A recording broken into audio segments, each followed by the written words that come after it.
This is the moment we waited for. Everything you want is right here. We gon' give them what they came for. We gon' take it up from last year. Shoot 'em my shot, boy, I'm long range. Me and the team on the same thing. Stayed down, never switched up. Only thing changed was the game. I'm in the zone now. Nothing can change what we on now. When I pull up, know it's going down. Foot on the gas, ain't no slowing down. Aiming for greatness, no settling. Kick down the doors, they won't let me in. What up, what up, what up? It's your boy Phil All Caps, aka that guy who talks a lot, aka not feeling well right now. And we are here with another episode of the Knicks Nightcap, and I will be joined shortly with my guy Apollo. But it's that kind of that time of year where people are cooking everything and having people over, and they need to, try some new Pinterest things and new TikTok things for dinner. So he texted me at around 7:35 and was like, yo, I got to sneak out to the store real quick because I got to go pick up some ingredients for my wife to cook. So he'll be back as soon as possible. But I appreciate you guys being in the building. Shout out to my guy, Prezi the Boss. Appreciate you so much. Shout out to my guy, JT Riddick. I'm going to open the window real quick. It's a little hot in here real quick.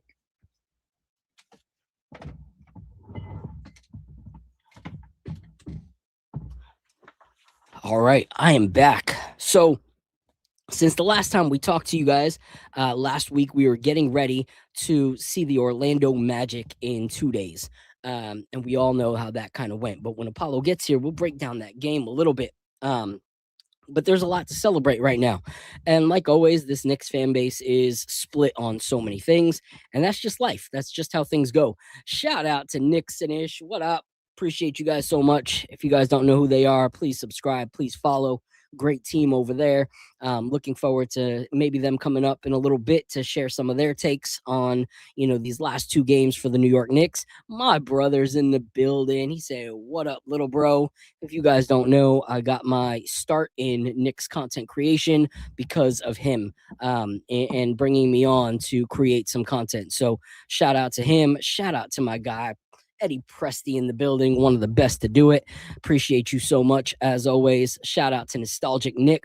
Love you, bro. Good to see you up here. Nostalgic says, it's also my bro, too. Yeah, he is. He's everybody's bro. Like, that's just how he is. I'm sorry, guys. It's hot in here, so I'm going to open some windows real quick. All right, I'm back.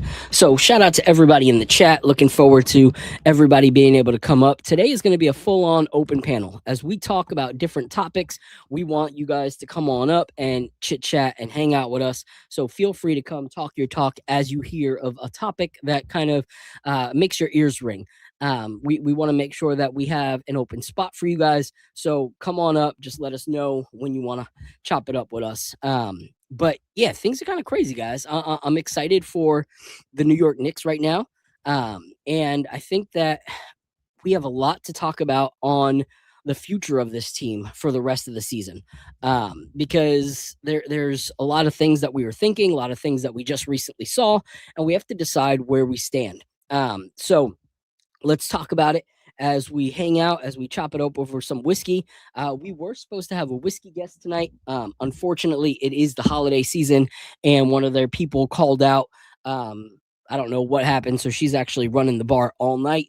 But it's this brand right here, King's Family Distilling. We're still going to chop it up with some of these bottles because they sent them over, and I absolutely love this brand. They were great to hang out with when me and my wife and kids went out there in Tennessee, just outside of Pigeon Forge in the Great Smoky Mountains. But we're still going to, chop it up with Apollo and taste some of these samples. But they will actually join us later on in the season. We don't have any open episodes until the postseason, but King's Distilling, Kara King will be joining us in the postseason. So looking forward to doing another episode with them later on. Also today, my guy Al from Harlem is going to be joining us. Al is someone that, I connected with via Twitter. And, he was just a good dude. Like sometimes on Twitter, you're like, man, I like your takes, but I don't like you. Or you're like, yo, I like you, but I don't like your takes. It's one of the two. Luckily for Al, it was both. He was a solid dude, had good takes, and he's young in his content creation experience, but he's putting out quality, and he's going to continue to get better and better and grow. So I'll let you find out what his channel is once he comes up and he chops it up with you. But it's been crazy, guys. I don't know where you guys are at, but there's some crazy virus going on around here. And I've been dead sick, like sweats all night, just not feeling good, up every single hour. Almost canceled the show, but I was like, yo, no, just won the cup. And this is my peeps. I got to, chop it up. I'm going to tough it out. But it was so bad that Al is seriously like 40 minutes from me. And we couldn't meet up for me to get him, these whiskey pours because I was that sick. So apologize to my guy Al, but it is what it is. But without further ado, I'm actually going to bring up Al because Apollo still ain't here, because he's definitely doing what he should do, being a husband first. So that's not a jab at him. That's a congratulations, Apollo. I appreciate you setting the example. But Al is going to sub in until he gets here. So without further ado, I'm going to bring up my guy Al, see how his week's going, and let him tell you a little bit about him. What up, Al? Yo. Thanks for that intro, man. I appreciate it, man. Happy Cup Chip Day, man. How you doing today, man? How you? Yes, sir. So let people know, a little bit about your Knick fandom before they, listen to you and they hear you out. Like, why should they? Let them know who you are. Let them know about your fandom. All right. Yeah, I'm one of those mad Knicks fans, man. Born and raised in Harlem. I'm now living in Tampa, near Phil, but still New York till I die. Man, I've been a fan since I can remember. I remember getting yelled at during LJ's 4-point play to turn the TV down and go to bed because it was at 94. I was 9 years old in 94, and I was already a crazy Knicks fan then. So I've been with the team through thick and thin. I have another buddy who's equally as crazy, and he wanted to start a podcast where we kind of we blend. It's called Knick Life Crisis. So I'm 40, so it kind of like plays. It's a play on midlife crisis. And so the people that are our age, they kind of understand like how hard it's been to stick with the team through, like, to see them in 94 when they were so good but couldn't get over the hump, to all the years of futility to now being back up. It's just been a wild roller coaster. So much has happened, and it's been a lot of trying times to get back here. So we talk about, we have that PTSD. And then we also have now things that are going on in our life now that we're 40 years old, right? So he has a newborn. He has 2 kids. He has a newborn. I'm expecting my first child. So we throw some of that stuff in there too, some of the dad life. So we try to keep it light, but also, have some good takes to discuss. So that's Knick Life Crisis, and check it out on YouTube, Knick Life Crisis. No, I love that, man. If you want, post that in the chat or send it to me in the text and I'll throw it in the chat. But it's good stuff, man. We all start somewhere. Some of us don't start good, when we start. So luckily for you guys are starting good. And it's good content. So definitely worth the follow, definitely worth the subscription. Shout out to my guy, Danny Landis. Appreciate you being in the building. Shout out right here. Prezi said, shout out to one of Phil's fire hats. I'm like, does he have a separate spot for his 1,000 hats? It's not 1,000. There's probably 100 in our thing right now, but I'm trying to get to 365. Like, that's my goal, So if there's any like people that work for New Era or anything like that, any of these brands that put out dope Knicks hats, hit me up, because the goal is to have one a year. Are you so did you buy the champions hat? I haven't yet. I want to, but like right now, it's my wife's birthday just passed, my son's birthday just passed, my oldest son's birthday is about to happen, Christmas is about to happen, and like we're still waiting for our townhome to sell. So it's like, but you like that? I love it. I love it. I didn't really I like the shirt. I bought the shirt. Yeah, see, I love it because I'm a hat guy, and it's one of those things where it's like, it's not just about the look of the hat, but what it is, like we did this, And I know some people don't really care about that, and we're going to talk about that later. But for me, I personally do. I do care. So I'm looking forward to it. Um, I will cop it as long as it doesn't sell out. But as you know, but right now I'm trying to be wise instead of just like, oh, I'm gonna buy everything I want. Like, no, it's not that season. Got to be Yeah, a good steward of my finances right right, now. right. So it is what it is. But I'm posting the Knicks Life Crisis link right here. Thank you so much, Danny. Appreciate you. My boys are Got incredible. you. Like My bad. part of the reason that I love doing what I do, and watching the games with them and stuff like that. Like they couldn't last night because it was a little late, but when they woke up and they found out that we stomped out Wimby, the celebration was happening. So it was really cool to see, really cool to experience that joy and excitement from my boys.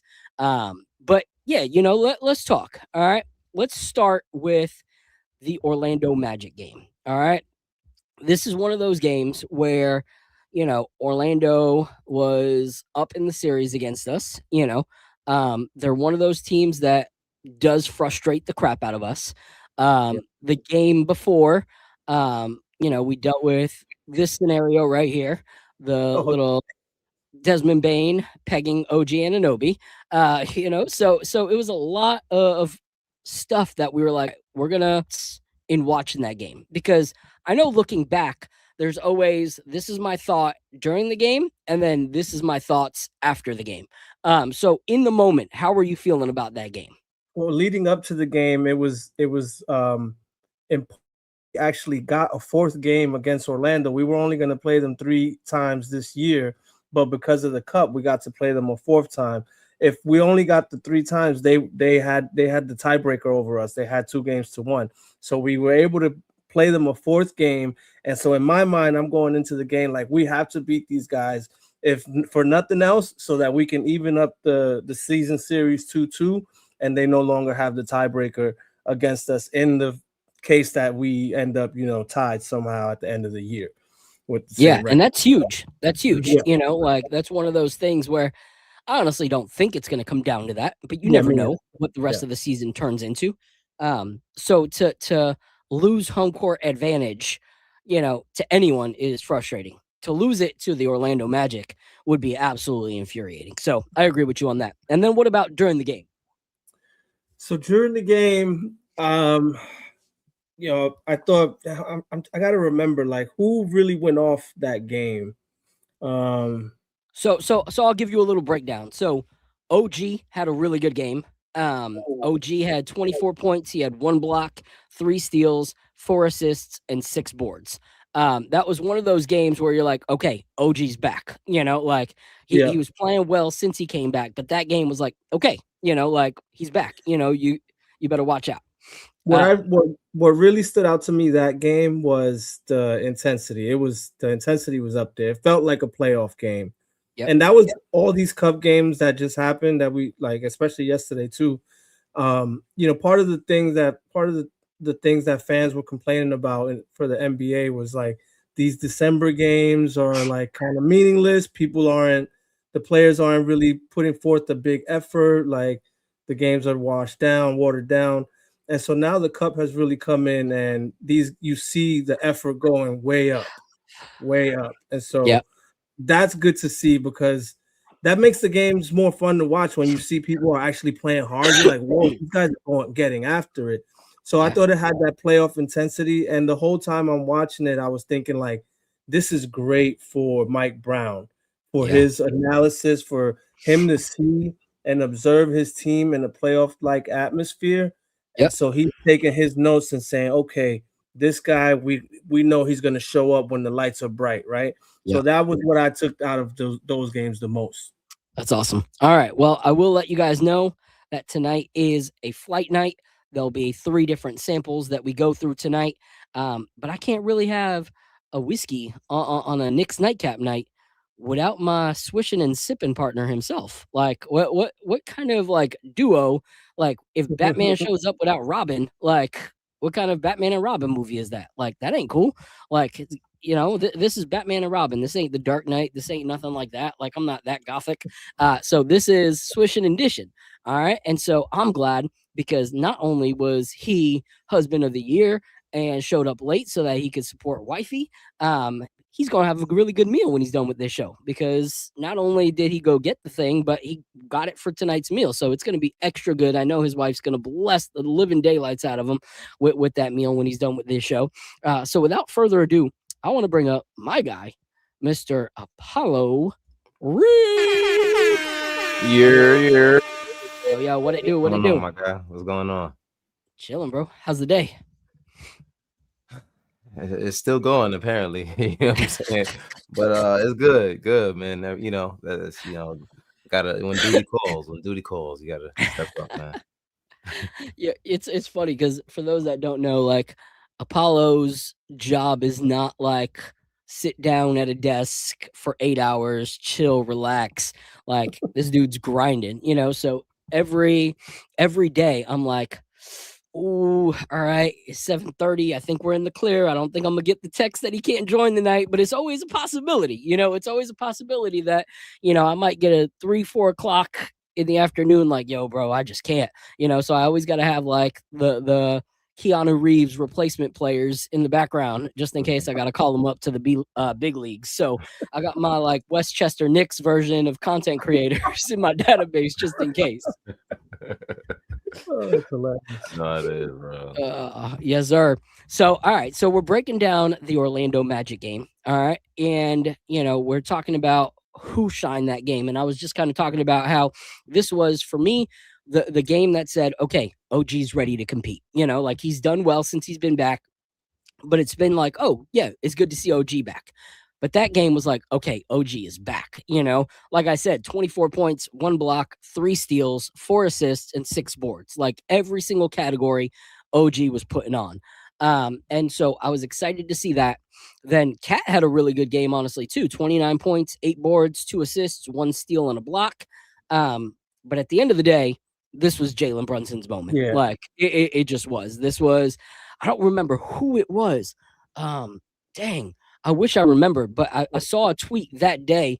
It might have been Papa Left, and I don't even I don't even know I said that. I don't like calling him Papa Left. Like I don't want to call any man Papa. So I call him Lefty. But it was either him or someone from the KOT team. They said tonight is going to be a 40-point Brunson piece, and all of a sudden Jalen Brunson had 40 points, 8 assists. Like sometimes in the old Tibbs system, you see a 40-point Brunson game, it's probably coming with 2 assists, maybe 3, but still 8 assists and a steal. So what was your thoughts on that Orlando Magic game, Apollo, now that you're here?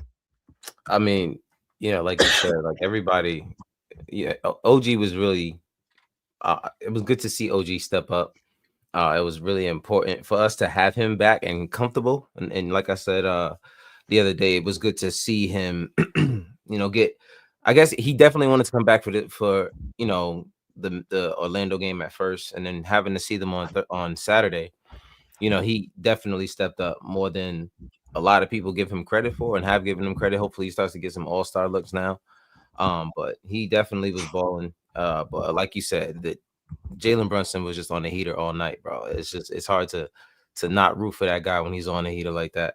And everybody else was still clicking, like you said. It wasn't just Jalen Brunson. Everybody else got their piece in too. So it was a good all around game. Everybody contributed, and I like this. The system is starting to come into place. I know you have your quarrels with the system, Phil, a little bit, but you know what I'm saying, it's doing okay right now. It's doing okay. Yeah, I think this is my homegirl, Miss Nix, but she said flu game. Yeah, that was, overcoming the flu, and he killed it. Nick Yak said we had 70 points in the paint. Like, this is a different kind of Knicks team, on any night, we can light them up from 3 or we can light them up in the paint, and so I love that. I love that we are not so one-dimensional anymore as an offense. Like we really, really were. Like if you go back and watch games from last season, like, man, it's hard to watch, sometimes even now you're like, why is the offense stagnant? But you see that because you feel like it's stagnant compared to what it's been, but even that is like ball movement compared to last year, so it was really cool to see that. Well, last year, Jalen Brunson had to work so hard for his shots. Like you could just see. I was like, this is not good. By the way, Brunson cooks Orlando. His last 4 games against Orlando, he's dropped 30 or better on him. And also that game was the game that we saw that nasty ankle breaker where Brunson dropped Anthony Black. That was dirty. Oh man, that was crazy. Okay. So living in Florida, I think my algorithm gives me a lot more Orlando Magic complaints than most people's algorithm. But there were so many people complaining, like, "Oh, look at that foul!" Da, da, da. I'm like, "Yo, just stop." You know, barely a push off. Like in this NBA, you can call that a push off, but let's be real, that's not a push off. You know, like if Bill Russell, I mean, um if Russell didn't get the call from Jordan on his push off in the 90s, you know, when it was a lot more blatant, then I don't think anyone should be complaining about something like that. Thotty, he said, "Ugh, I hate y'all winning." Let me know what team you support, Thotty. You know, That's my guy. I've known him since like middle school. Actually, he just hates New York teams, so he comes to hate. So he's gonna have a lot of fun tonight. He doesn't have a squad. Oh, That's what makes it annoying, because it's like you can't say anything. You know, that's crazy. That's like someone who ain't got no job, like, and you're hanging out with them and they want to like talk bad about everybody's job, like, "Oh, this is what you do?" Like, "Oh, you a janitor? Oh, you a photographer? Real cool." You know, like, you make how much a year? And you're like, "Bro, you've been unemployed since the day you were born. Like, what are you talking about?" All right, so I see you now, Thotty. He likes Jalen Brunson though. He's a Jalen Brunson fan. So my God, Lee Escobedo's in the building, one of my favorites in the game. Appreciate you so much. If you guys haven't followed Lee, you got to follow Lee. He's been killing it on the Substacks. Great articles, like nonstop. He had a piece on Bleacher today too. A nice piece on Bleacher. Yep, he's been killing the writing game as well as the obvious, you know, post games and everything like that. But let's continue talking about that Orlando game. Because that was kind of a statement game for us, you know, because that team has been the team that has been back and forth in what people think they're going to be, you know, like in the offseason when they got the Bane, you know, acquisition, people were like, "Oh, this is going to be, you know, the other top, you know, team in the East." And then they started off really slow. Didn't look great, you know? And people were like, nah, they're just a bust. Like, it's not working out. And then all of a sudden it started working out, you know? Like, Bane was on point with them and everything was going smooth. Jalen Suggs having the best defensive year of his career. Franz was absolutely incredible, holding it down while Banchero was injured. So it's become kind of an important, you know, thing for us to compete against these guys. But I loved what I saw, not just on the offensive end, but also on the defensive end from our guys. Like Bane being limited to 18 points is huge. Like that is the kind of guy that just in one quarter he can get 18 and threes, you know, if he starts lighting up and you don't defend him right. Jonathan Isaac usually comes in off the bench and punishes teams. Mitchell Robinson, like whoever was guarding him all those minutes, you know, I think Mitch was some was OG, some was even McHale. Jonathan Isaac was limited to 5 points. They actually didn't even play him a ton because he just wasn't being effective.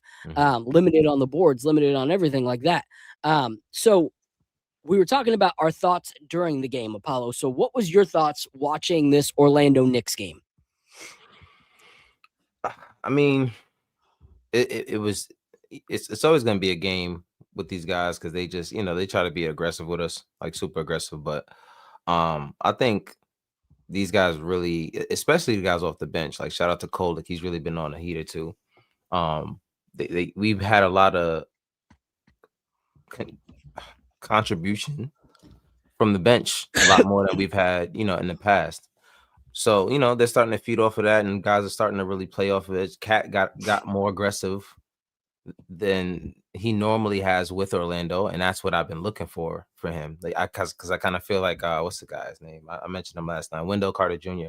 Yeah, he comes in and he tries to punk Cat. Like he has that attitude all the time. Every single time he plays against Cat, and Cat took it right to him that game, the whole game, and I loved it. You know what I mean? That's what we need you to do. If you could play like that, there's no weakness. People don't know where to attack us at. So, you know, I think that's you know, that was one of the main things that stood out to me because, you know, it usually boils down to Cat really makes us unstoppable when he's playing like that. You know, when he's playing aggressive, when he can score on the outside, he can still get to the paint.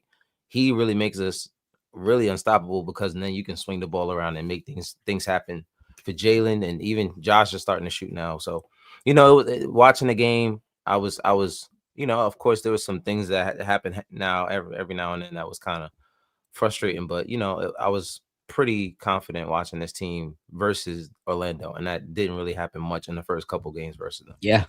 Yeah, I agree completely. I want to give a shout out to those that have joined the chat recently. Carbon Intellect, appreciate you so much. DJ Space Ghost, appreciate you guys so much. If you guys can, hit that like and subscribe button if you haven't yet. Retweet this on X or whatever it's called. Repost it on Instagram. You know, we've been seeing growth in the channel, but we really, really want to continue to push this.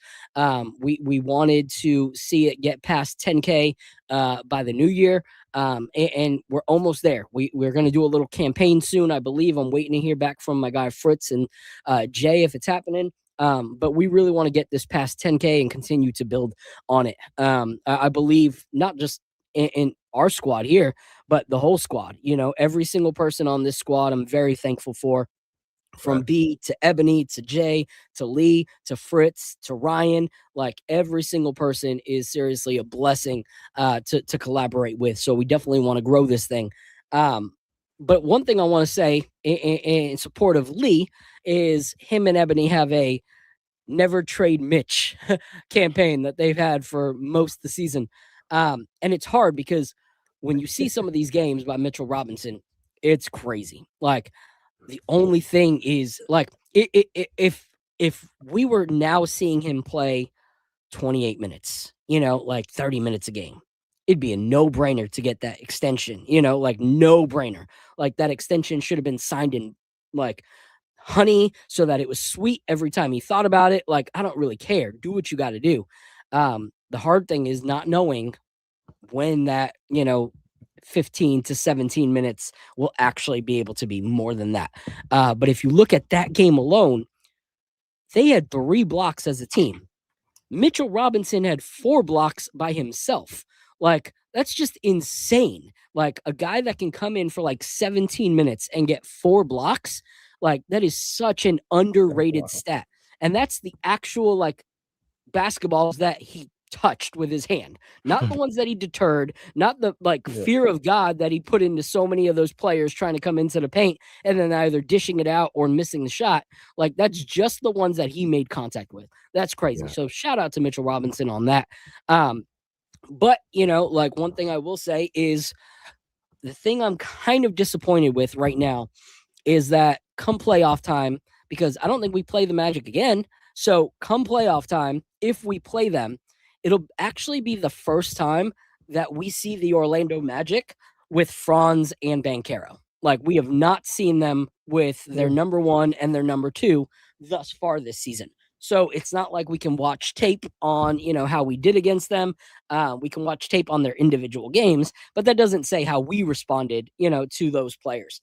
So what are your guys' thoughts? Like, for me, it's weird because in the cup, I feel like they would have had a better chance if Banchero was the one out as opposed to Franz, because they look like a smoother offensive team under Franz running the point, as opposed to when Banchero was there. So what are your guys' thoughts on that? I'll go with you first, Al.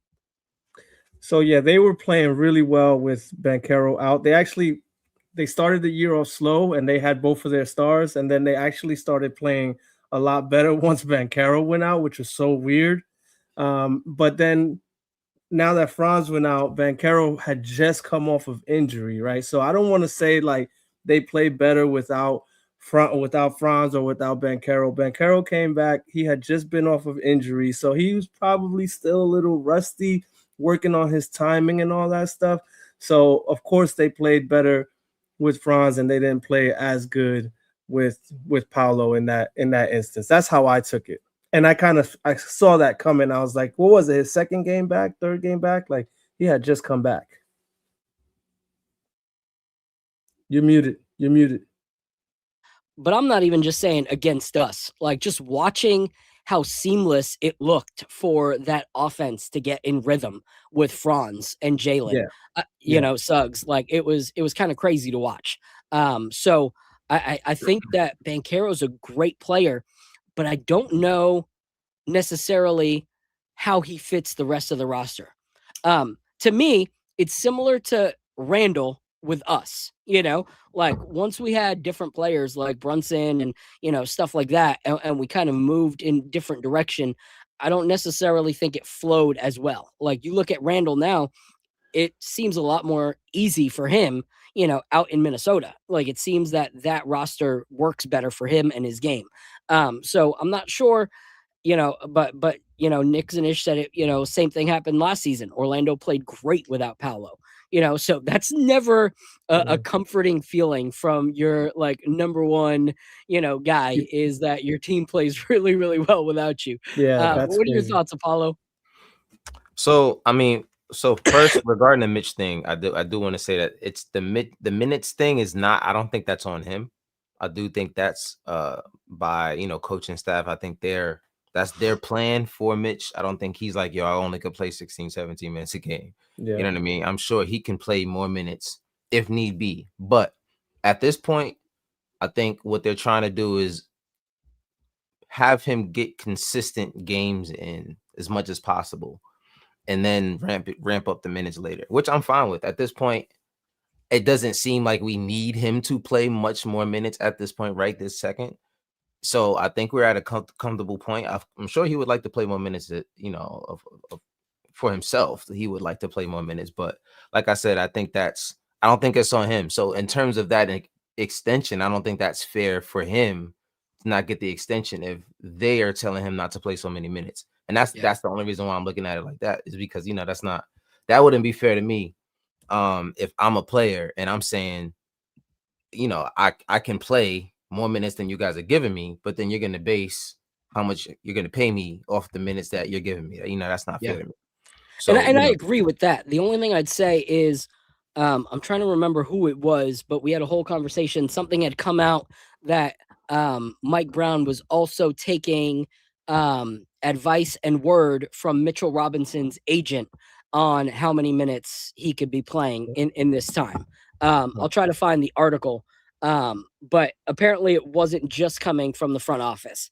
okay. So I'll look for that. But what do you think about how we fared against the Orlando Magic in that game? So I think like you said, at some point we're gonna have to play them at full strength if we see them in the playoffs. If it comes down to that. But I also believe even when they were playing us earlier in the season, we didn't really know our identity. Especially the first couple games, we were still figuring things out. Cat was really not understanding what he was supposed to do yet in the system. They didn't alter the system yet to these guys yet. So I think we've been playing better against them as of late because things have changed and they're getting more comfortable with what they're supposed to be doing.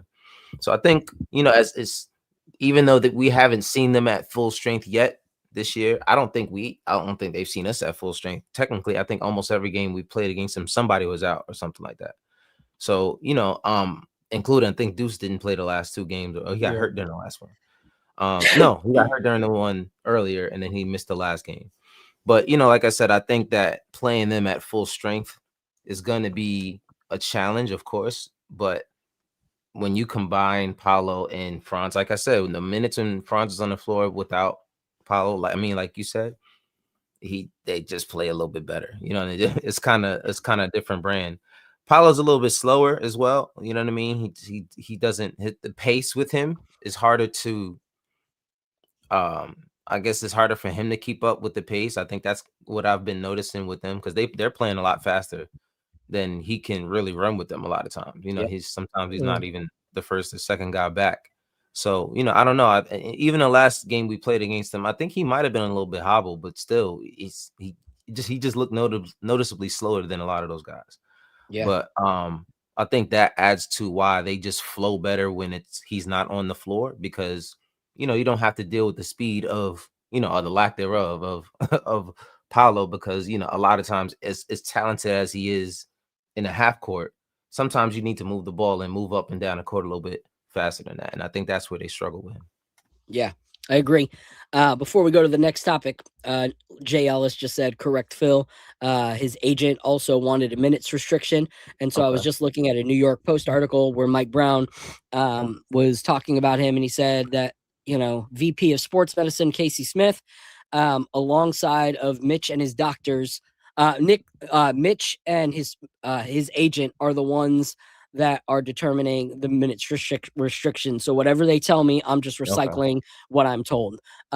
So I take it back. I take it back. I take it back. no, but it does make sense. It is Yeah. Right. also an investment, a business decision. Like Mhm. you haven't gotten your contract for your guy, like that extension's not there yet. Mhm. The possibility of a re-injury, so you're not gonna put him out there to play that many minutes without a contract extension because if he gets injured, his value to get Yeah. traded or to go somewhere else in the offseason is very, very limited if he's Right. gonna like start with a new team unable to play. So Mhm. it makes sense. And this is not a stab at Mitch as a basketball player at all. Right. Yeah. Like, Right. like when you look at stats per minute, like it's astronomical what this guy can do. Mhm. But what I'm saying is the limitation is his limited, availability minute wise. But we'll see.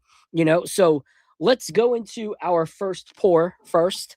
Unfortunately, Al, you'll get one of these the next time I see you. Oh, crap. Um, but Two this is a seconds. brand 2 seconds. right here. Yeah. You need a minute?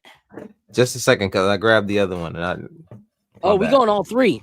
We going all Okay. three, brother. Bet. Bet. That's a bet. Got you. We got the weeded, and then the cigar blend, and then Ryconic.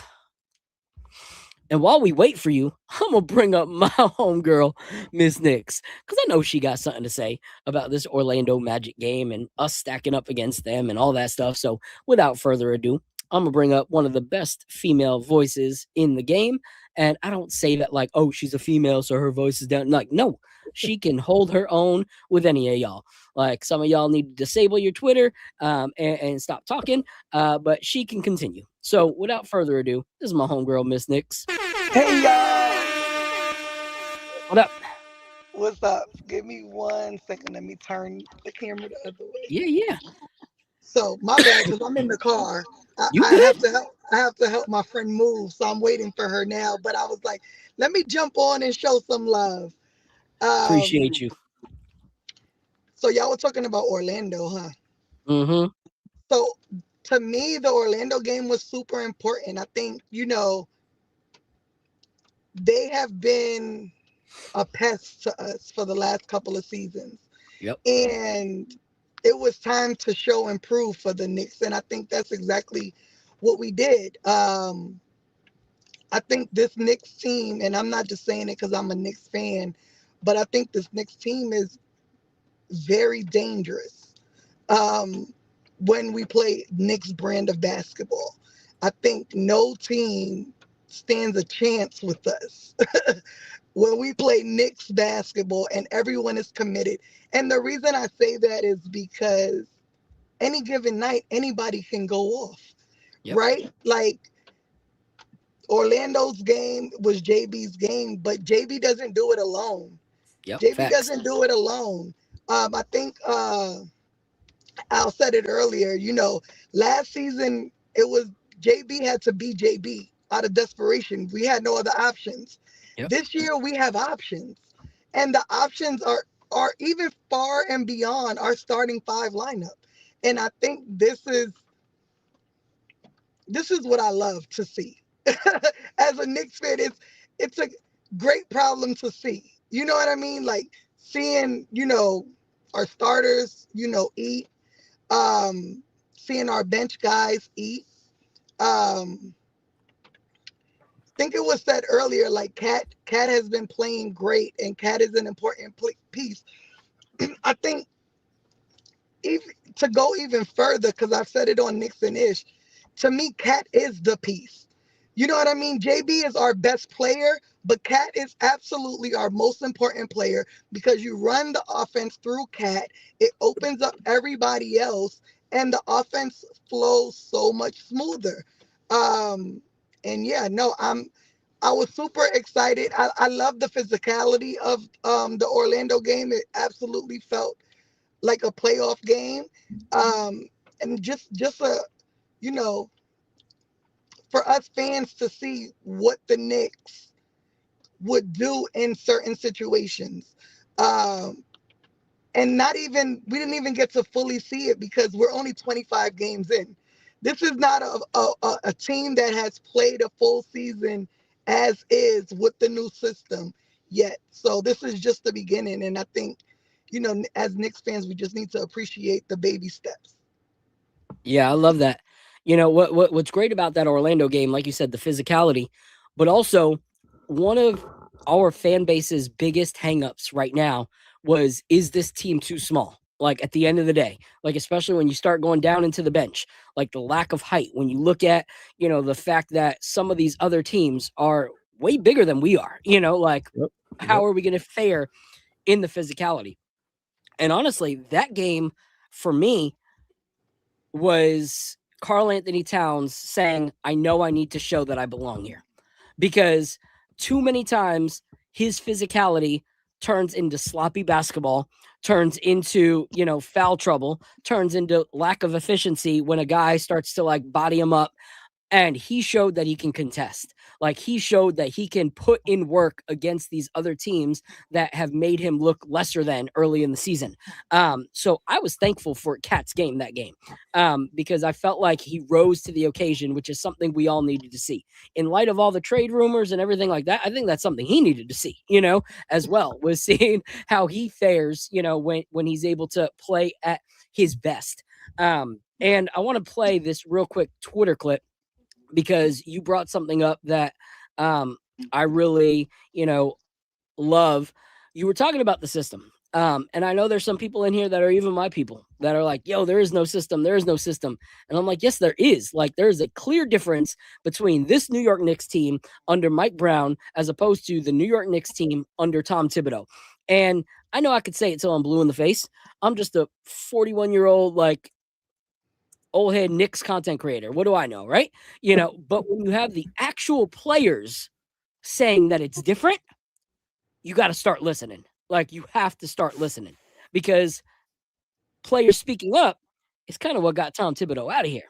So you got to start listening to the players. So I'm gonna play this little clip right here from Josh Hart when the playing style of this year and last year were totally different. So now, you know, this year, you know, I can be a little bit more aggressive. So you have Josh Hart talking about, you know, how he's being effective now being back in the starting lineup. And what does he have to accredit it to? The way that the game's being played is different. The system is, he didn't just say it's a little different. He said it's completely different. So I can play aggressive. What NBA star wants to play and not feel like they can be aggressive? Like, because a coach doesn't want that aggression or them to play out of whatever role he thought they were going to be. Like, you have Josh Hart pretty much saying it's completely different and I can play like myself. Like, I can play like the player I'm supposed to be.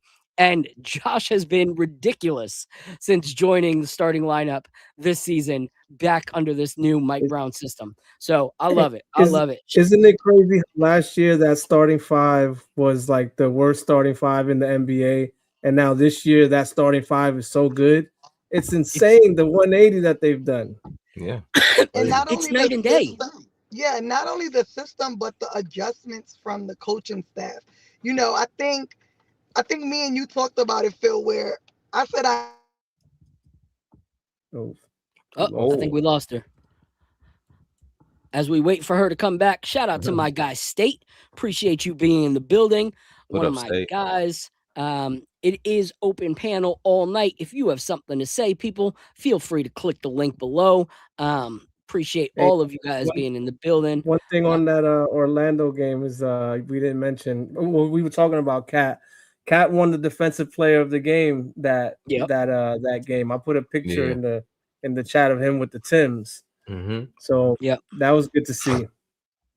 And honestly, like, shout out to Kareem Grant. Didn't even see you come in, bro. Appreciate you.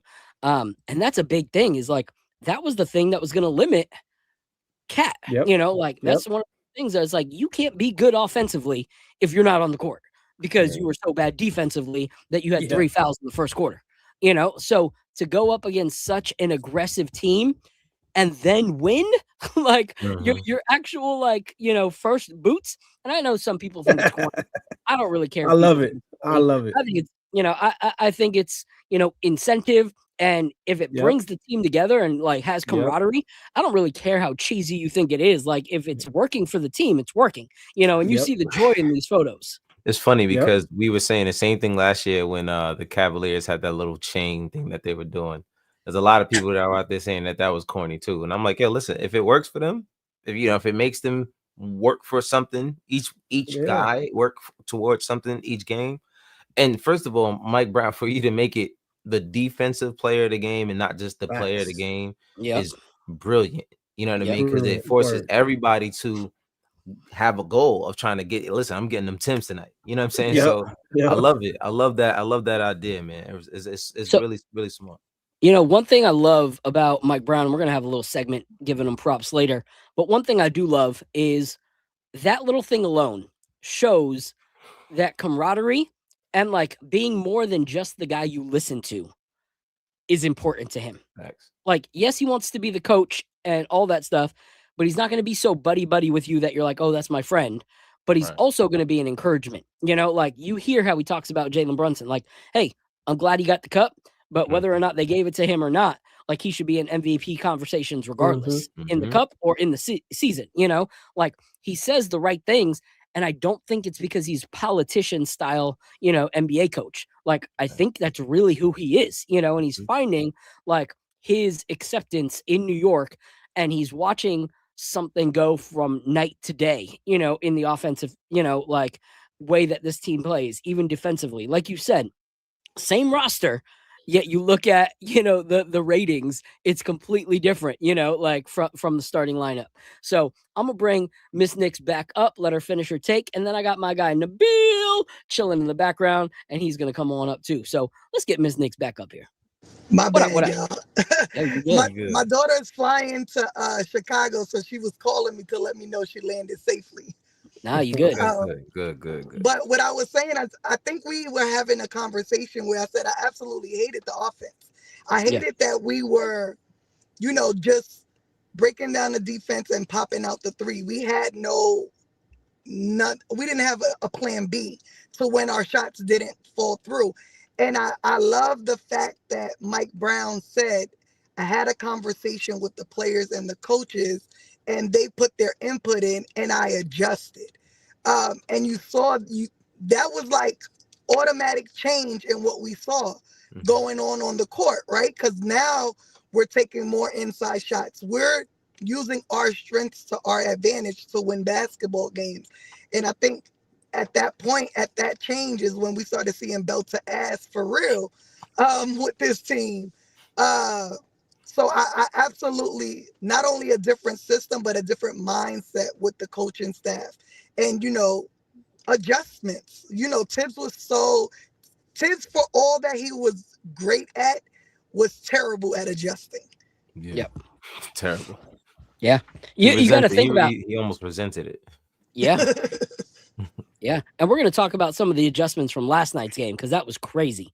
But, you know, what's crazy is Jalen Brunson, you know, like still in the conversation for MVP. Okay. In the season so far. But people that weren't like diehard Knicks fans or not willing to like be realistic as Knicks fans, didn't like how everybody else was like, well, of course you're going to be in conversations like that when you have the ball for 20 seconds out of every 24, you know, second shot clock. Like you have the ball all the time. Of course your numbers are going to be great, you know, but the amount of time that the ball is in his hand this year is significantly less. His assists are up. The way that he's working with, you know, the team is so much better, and yet his game is looking better. Like, it's just crazy to me how when you allow, you know, like people were like, oh, yeah, but they brought JB here to be that guy. That's why Tibbs is doing that. Well, yeah, JB is still that guy. But guess what?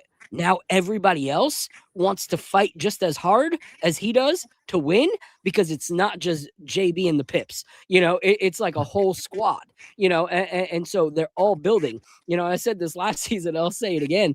Like when you think of things like how many, people in this right here can say that they know any of the, names of the guys from Jagged Edge? Anybody? Anybody know anybody's first name in Jagged Edge? No, but Jagged Edge, and they took over the charts for years. Yeah. There's not a single person that wasn't meet me at the altar in your life. Not a single person. However, my wife could probably name him because she really loved it, but I know all right, well, nobody find else out could. and we'll talk about it next week, because I definitely want to know, because she would be like the Jagged Edge fan of all fans. It's probably would be. But then there's other groups where you're like B2K. Oh yeah, there was Omarion, Marquez Houston, and then the other guys. They're just the backups. You don't care who they are. That's what it was before in a Tibbs system. It's this and the other guys. Now we're starting to look like Jagged Edge, and I'm ready to meet them. Let's meet at the altar. Let's do this. Bring up Run DMC and let's start. Just walking this way. Whatever we got to do.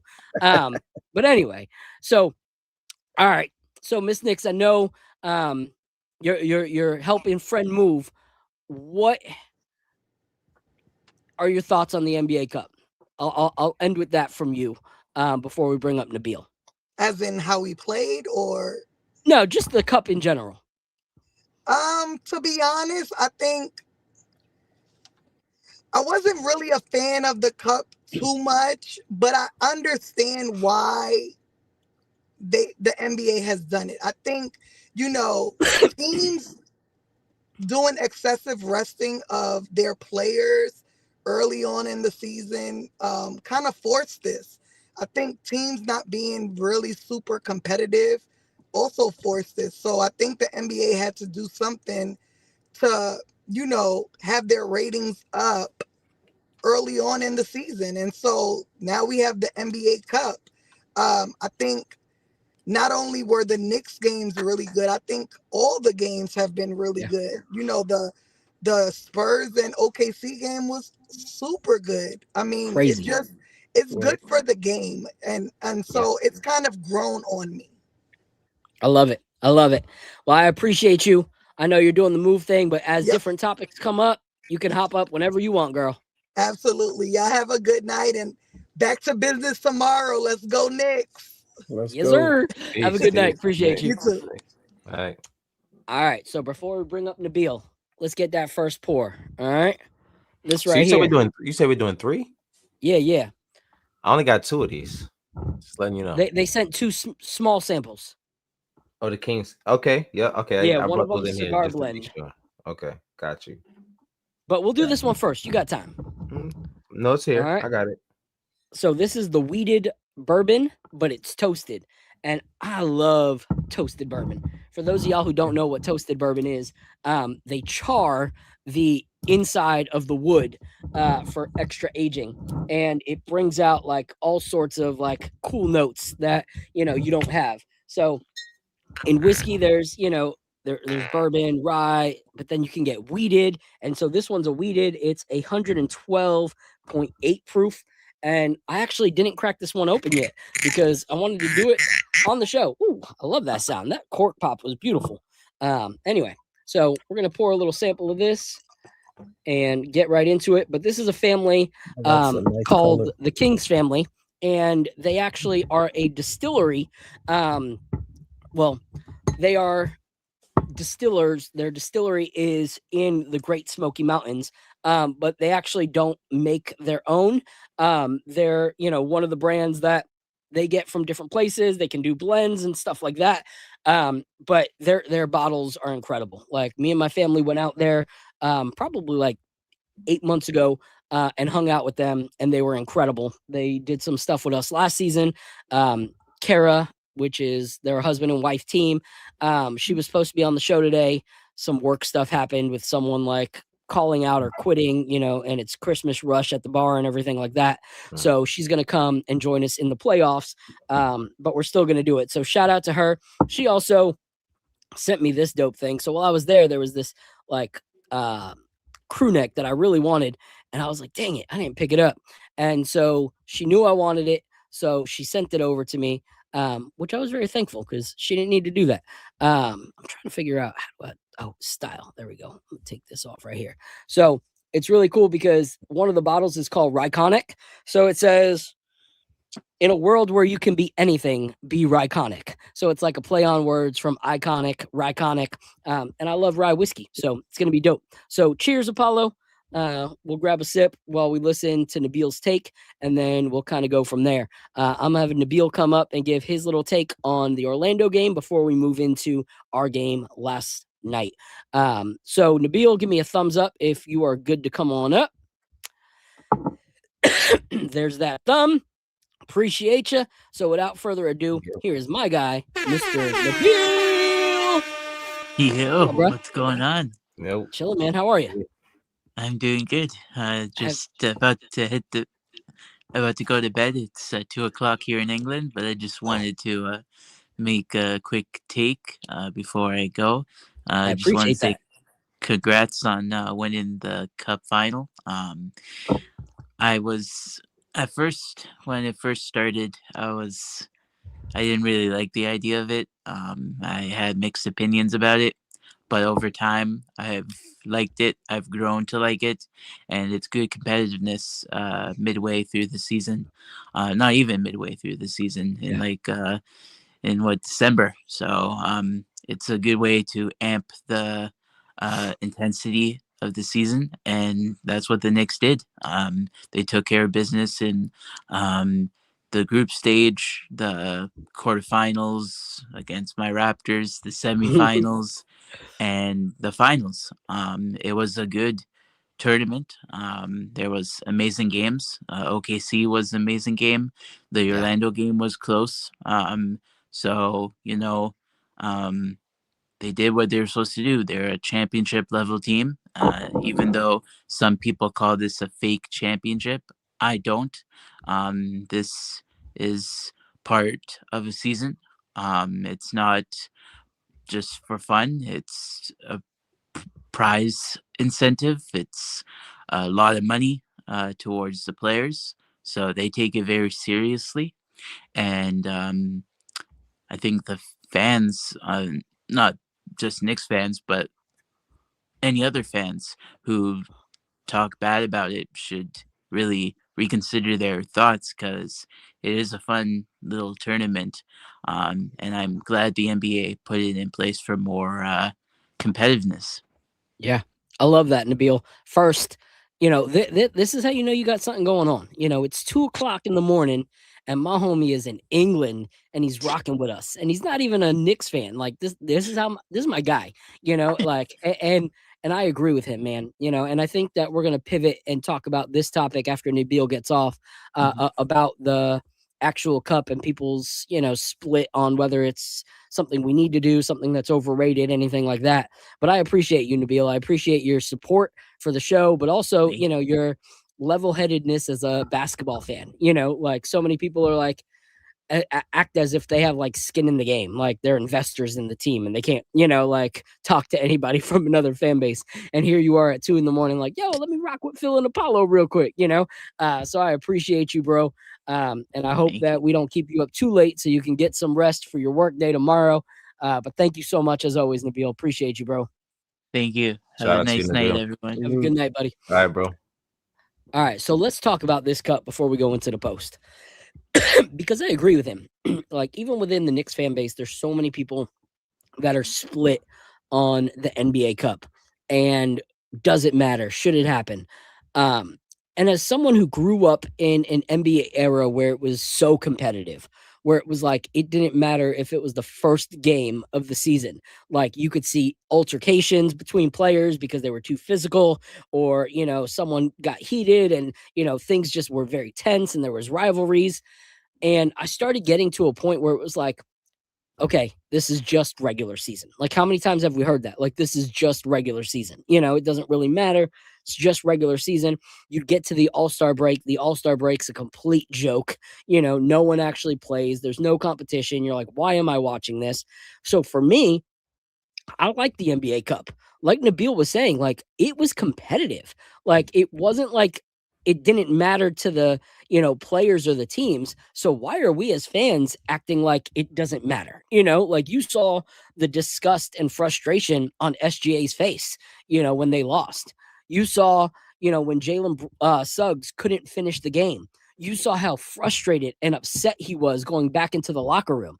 He had just played for almost 2 minutes or more, holding his thigh or his hip because he didn't want to come out. Like he wanted to play that game. Like he wanted that win.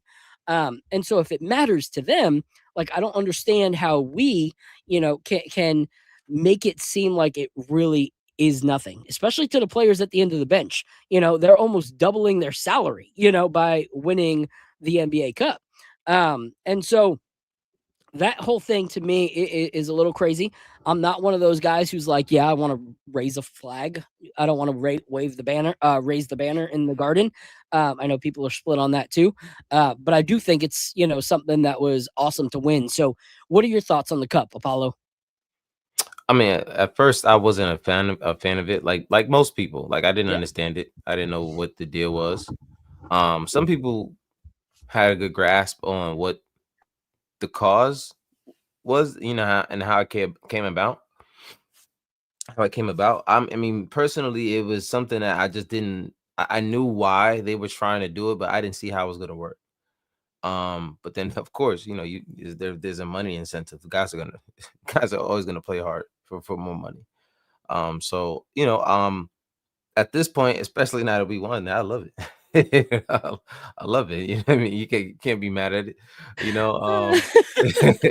can't be mad at it after you win, man. Like, but at the end of the day, even through the tournament this time, now that I understood it a little bit more, I liked it because they were towards the end of the game, guys are still trying to go and get their buckets. They're not just holding off and just trying to waste the shot clock. They're still going fast break and trying to get buckets with 30 seconds left, even though they're winning. So I do like the fact that it brings the competitiveness back to ball, and I think there's a lot of it's I love respect. Sometimes you can be it's just too much respect and competitiveness sometimes, especially in the NBA nowadays. Everybody's friends on social media and everything like that. So it was good to see guys fight for something, and for me, I just personally think that it's something that makes the league more just watchable. Like you said, it's earlier in the season, guys normally don't play hard. They wait until January, February to turn the Jets on. And then at the end of the day, now it's like, okay, you waited all of this time. And a lot of the guys, they also don't play hard. A lot of guys also don't play hard because they don't want to get traded once that deadline comes around too. They try to stick their way around the team a little bit more. But it's good to see guys this early in the season fight for something before Christmas, so I like it. You muted. You're on mute. You're on mute. That's such a good take. Like now that we won it, I like it. That's Love so it. true. But you're right. In an era where everybody's fans or friends of each other, it's cool to see them actually like take something that isn't in April or May and actually fight for it. I saw so many people frustrated that Victor Wembanyama didn't acknowledge Jalen Brunson after Jalen went up to him at the end of the game. Jalen went over and like tapped him on the chest, and he kind of just looked at Jalen and kept walking, like no interaction. And people were like, "Yo, that's so weak." And I'm like, "Are you kidding me? Like that was 90s NBA all the time, like." No one went up to each other and were like, "Hey, let's form two lines and shake hands like we did in Pee Wee League basketball." Like intramurals. We didn't do that. Also, I heard after the game that he was crying in his presser. I think he lost his grandmother. Yeah. He lost his grandmother. So I think he wanted to win that game, just to make it more gratifying. You know what I mean? So I understand that he was a little upset, but like you said, I love the energy. You know what I mean? Like we slap him on the chest or whatever. As long as you show respect, you don't got to be friends.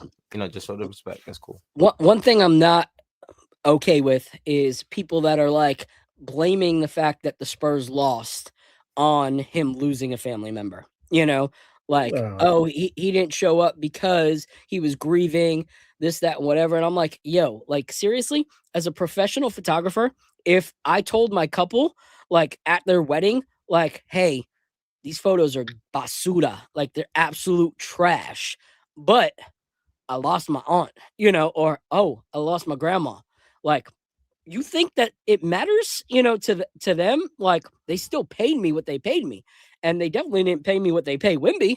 You know, at the end of the day, that's unfortunate. My heart breaks for him. You know, like, it's never easy to lose somebody. But he's also a professional. This is also his career and his job. You know, like, he can play, he knows how to play through it. You know, this is fans just looking for an excuse. But before we talk a little bit more, I have somebody that I have not seen in a while. And it's unfortunate because I like this guy. Like, he's good peoples. He's hilarious. He's, you know, he knows ball.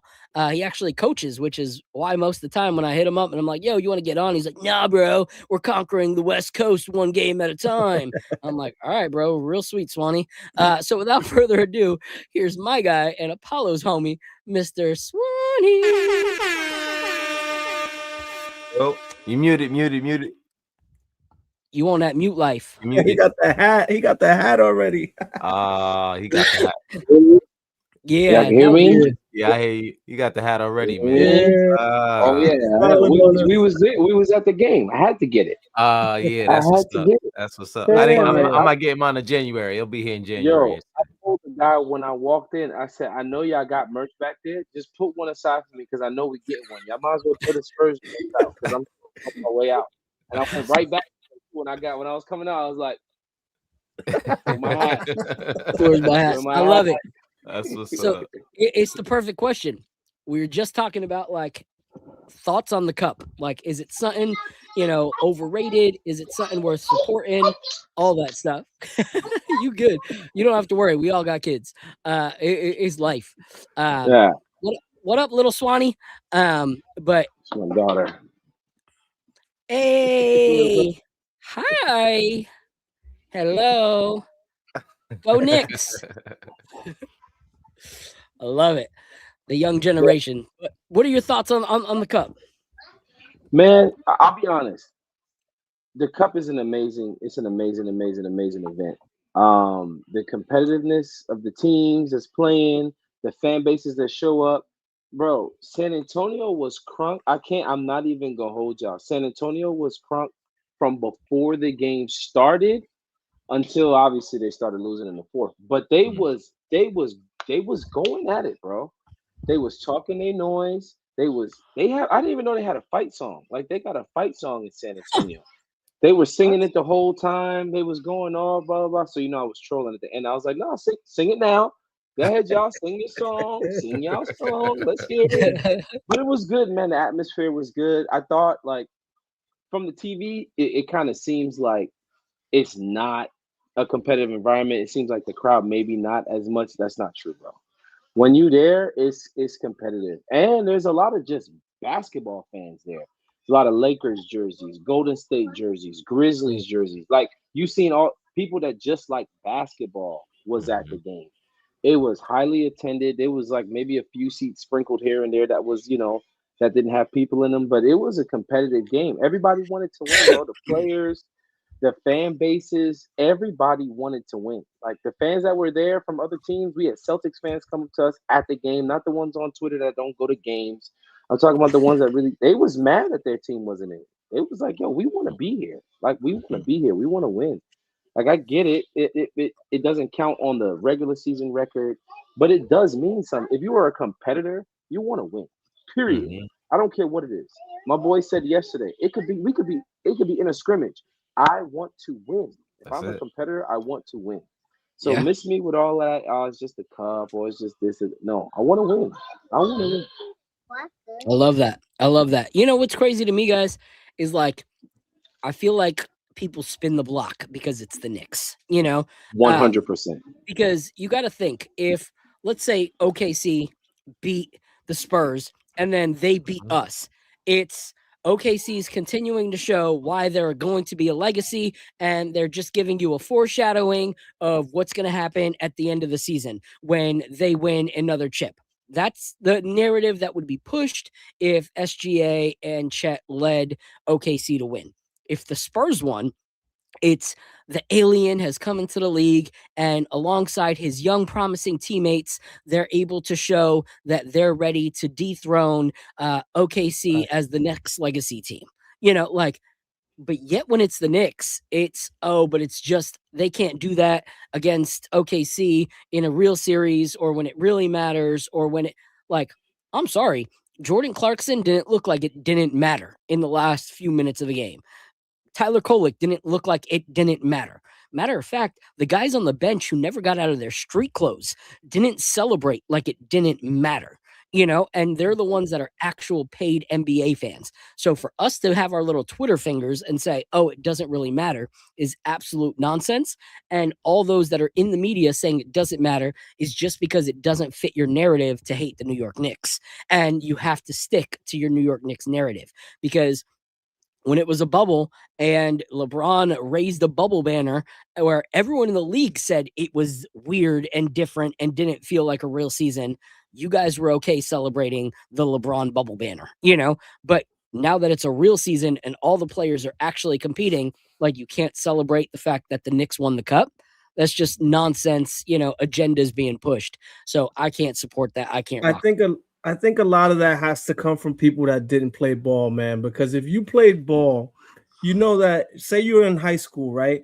You have your high school regular season, but before the season starts, you have these tournaments that you go to, and then around Christmas time, you go to the Christmas tournaments, and you go to those tournaments and you want to win, right? So if you win that tournament, you don't come back home and be like, oh, it didn't count because it wasn't the high school regular season game, right? Yeah, I want to win. That's what this is. That's what this is. So it counts, and it's people want to win it, and I think it's a real thing. So the people that didn't experience that type of basketball, and going to those types of tournaments, are probably the people that are saying, "Oh, it doesn't count." But the people that have experienced that, they know what it is. They know what this is. Yeah. It's dope.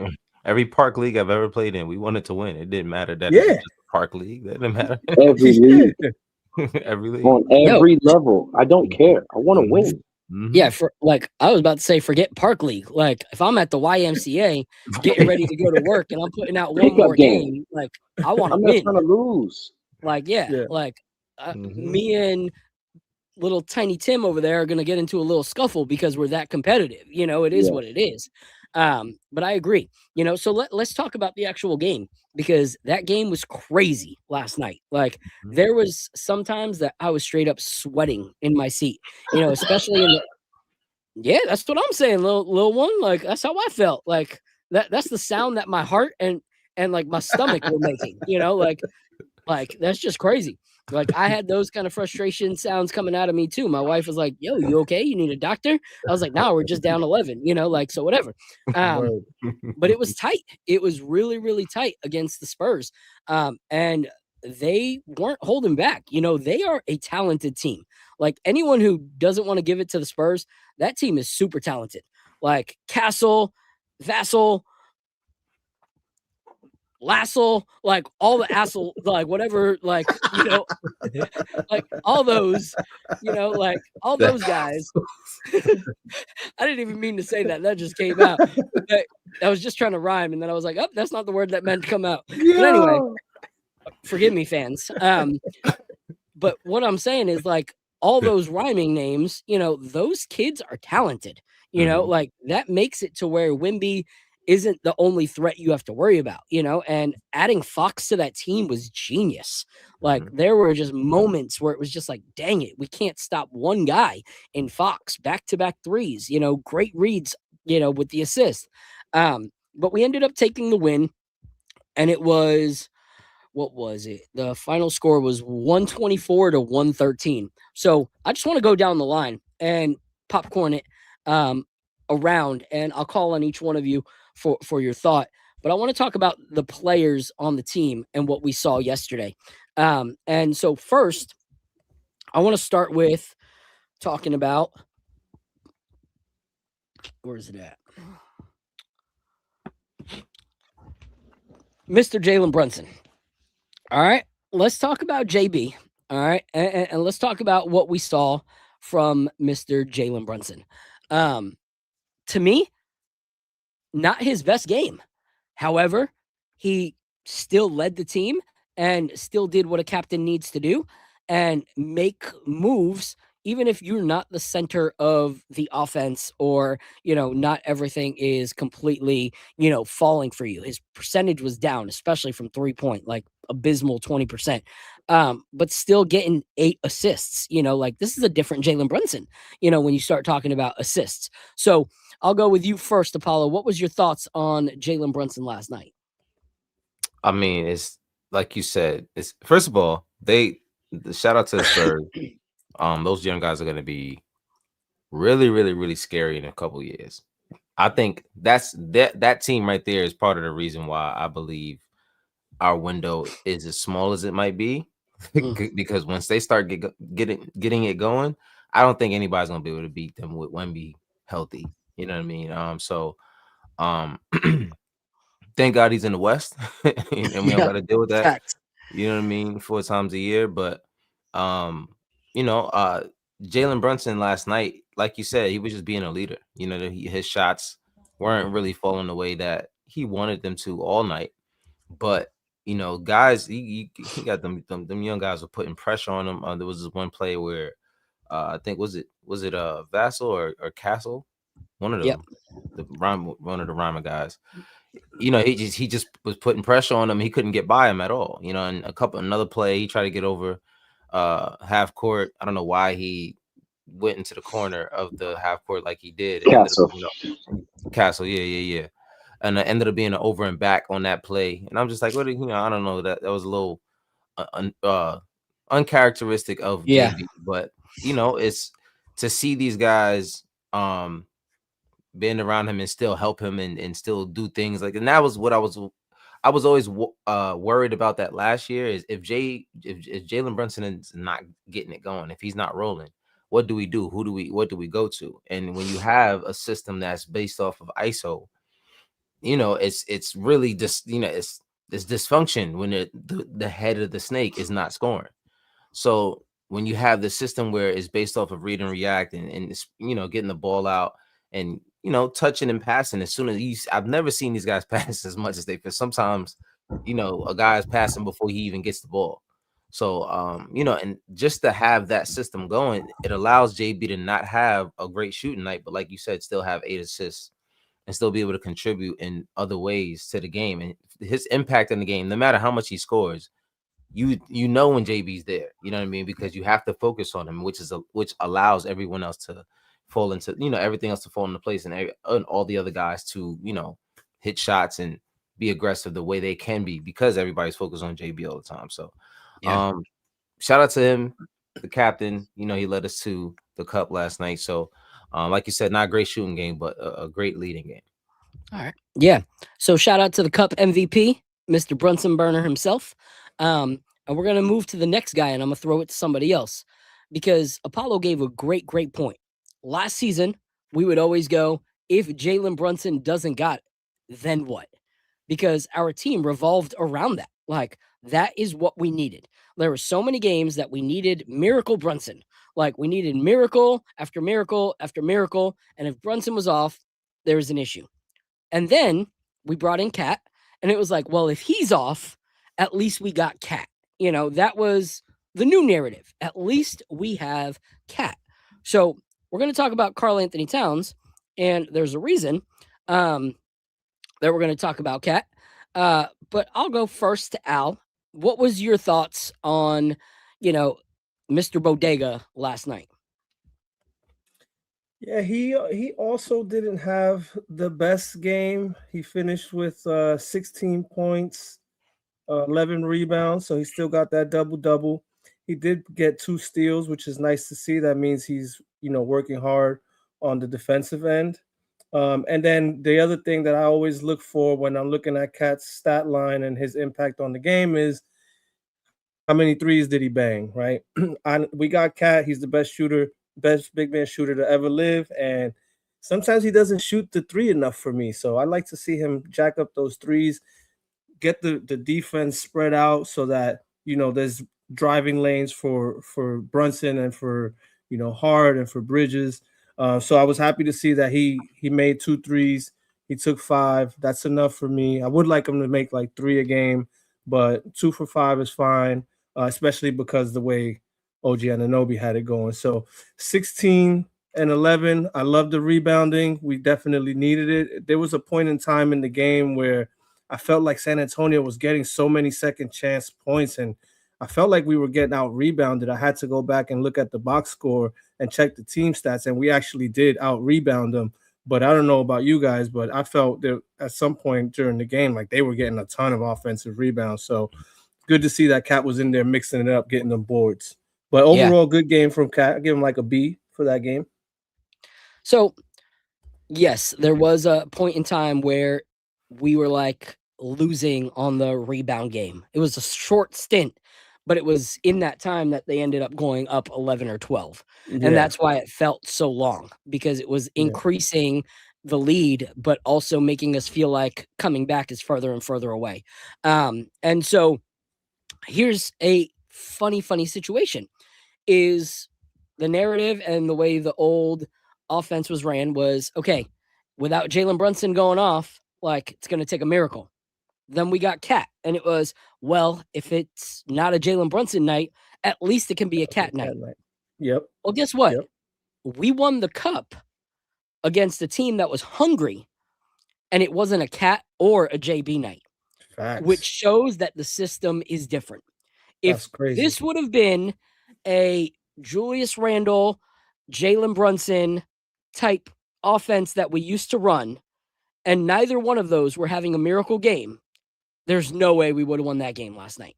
This is not the same team that we were even last year. Like, this team is different. But regardless of his bad game, there is one thing that Cat did that actually became my run that back moment. The right? pass? Oh, yeah. So that was insane. we're going to watch this because this was, and you got to get the right angle. Like, you can't just get one of those like mediocre angles. You got to get the whole side.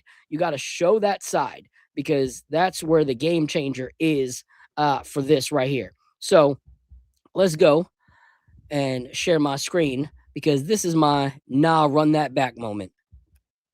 Well, look at Towns. That's a great trap. Giving credit, he did not miss. And finds this right here. Anunoby on one of the best passes you'll ever see. Bro, I did not see that coming at all. I thought he was cooked. Bro, I thought he was cooked. What's even more incredible about that is the angle of which he makes that pass from. Like, I don't think people really understand how difficult that pass that he made really was. Because, first of all, the fact that he was even able to get that around Wemby, and then for Vassell to not be able to tip that ball and it goes to OG is insane. Like, that takes some high IQ. That's not no lucky stuff. That's somebody that really knows how to pass the ball. I'm gonna be honest. I was complaining right up until that pass came up out of there, because I was like, yo, why did you still have the ball? Because he does this thing sometimes. Every now and then he waits for the double team to get there, and then once they trap him, he can't really get rid of the ball. But that didn't happen this time. You know what I'm saying? So he did exactly what he was supposed to do. You know what I mean? So I was thoroughly surprised, and I gave him 100% credit for that. Because that was something that I didn't see that coming at all.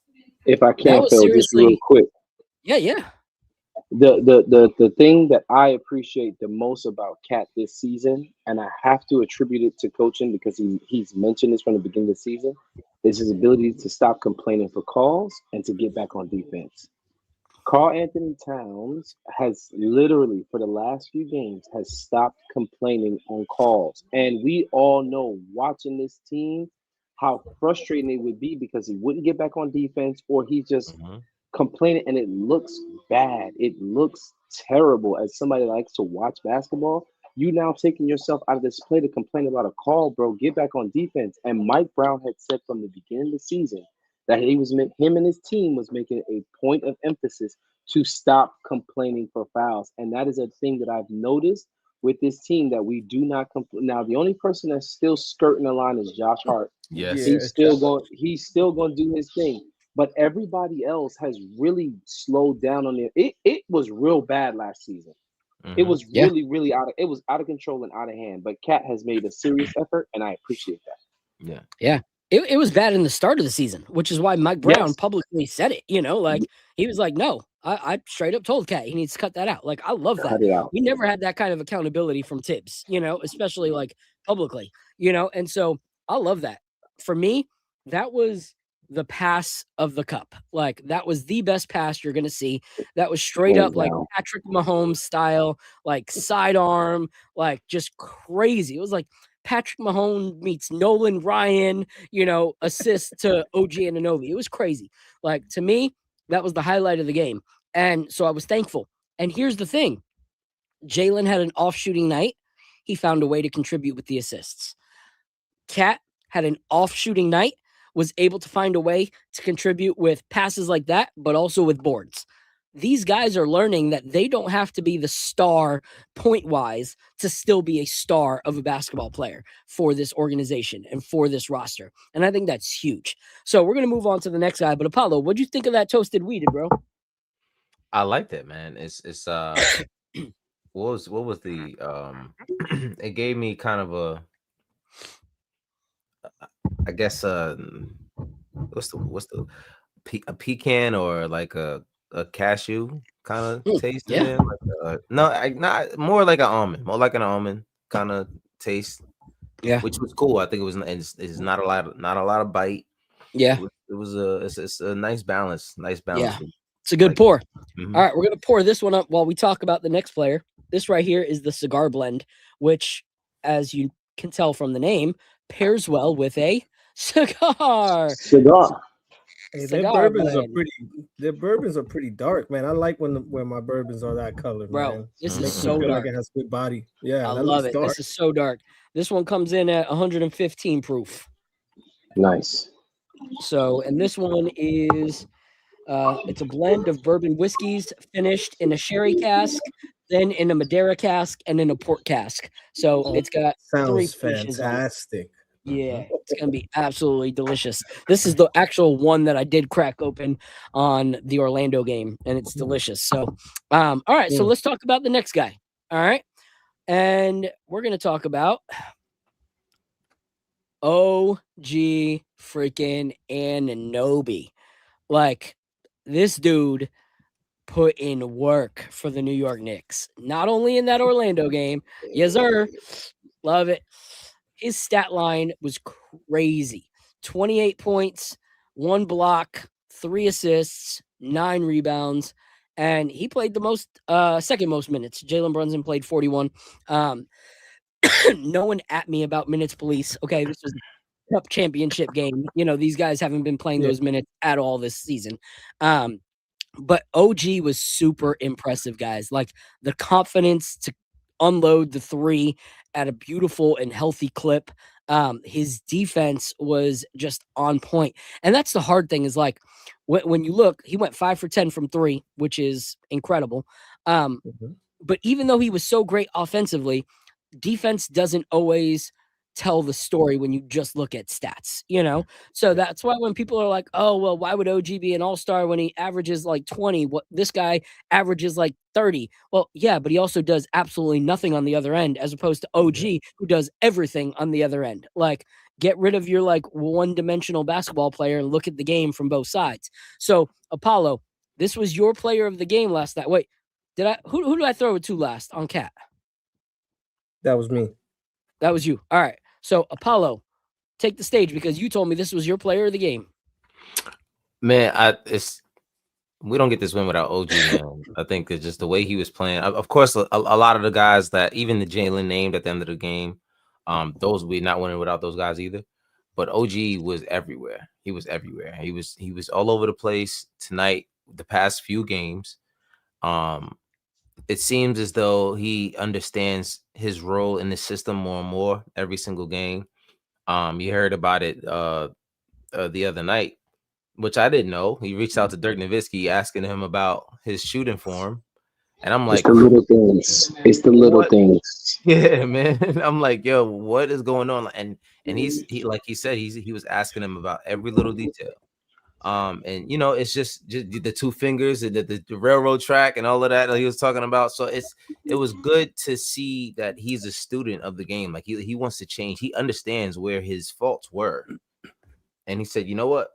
I know exactly who I'm gonna ask. I'm gonna ask one of the best shooters of all time. You know what I mean? So, OG just recently, of course, we know what he's been doing on defense. It's just the fact that now he's aggressive, getting to the basket.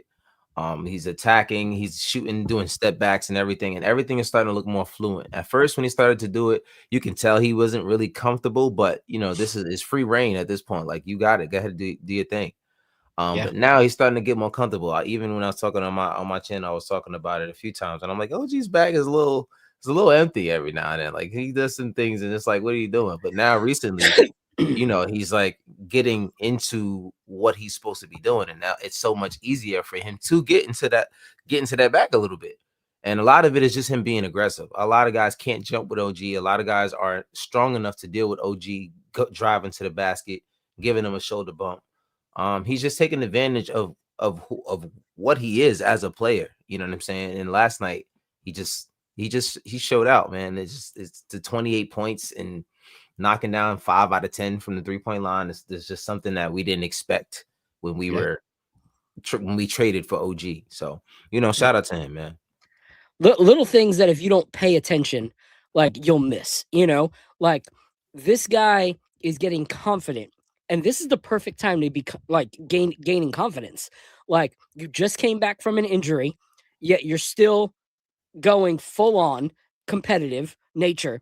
You still have time to develop the things you're now trying to add to your game before playoff time. And it's already starting to look like it works, yet alone giving it time between now and the playoffs. Like, his off the dribble 3-point shot now. Like, it's not just a catch and shoot. Like, he'll dribble, he'll step back, he'll fake his defender, dribble, shoot, adding to his mid-range game. Like, adding the mid-range is huge, because now Mikal is not the only full-on threat from the mid-range. Now you got players that are going to shoot from everywhere. You get him, Mikal, and Clarkson on the court at the same time. That's 3 guys that can throw it up from any single part of the court, you know, like on the offensive end. They can shoot the 3, they can hit the mid, they can drive it, you know, like, whatever you throw at us, we can maneuver around that. And that was one of OG's limitations, was if they guard him, he's not going to dribble away from them, you know, like, it's they're there, it's done. Or there's a defender there, he's going to give it up. No, he might not. He might take a dribble or 2 and then shoot it in your face. Like, that is huge growth from OG Anunoby. And so I'm going to play a little clip for those of you guys who might not have known what Apollo was talking about when he was talking about Dirk Nowitzki, because this, to me, shows a true competitor. Someone that really, really wants to win. Someone who is a student of the game. Too many people get to the NBA level and all of a sudden they don't want to be students. They're the ones that know all, you know, and they stop growing. Someone I think that is straight up LaMelo Ball. Like, I feel like his ceiling has been his ceiling since year 2 in the NBA, and he's not getting any better, and the game is passing him by. But when it comes to OG, you don't see that. So let's watch this clip of him where he talked to Dirk Nowitzki, one of the greatest shooters, who is also a big, getting some advice from Dirk. More about shooting. So last year he reached out to me and wanted to know a few details. So I'm going to show you guys what I told him here. If you want to hold the mic. What you taught OG, I got you. I'll give you my mic. All right, walk us through it. So he just wanted to know every little details about feet, about positioning of the hands, of breathing, of where the eyes go. So he asked me all sorts of questions.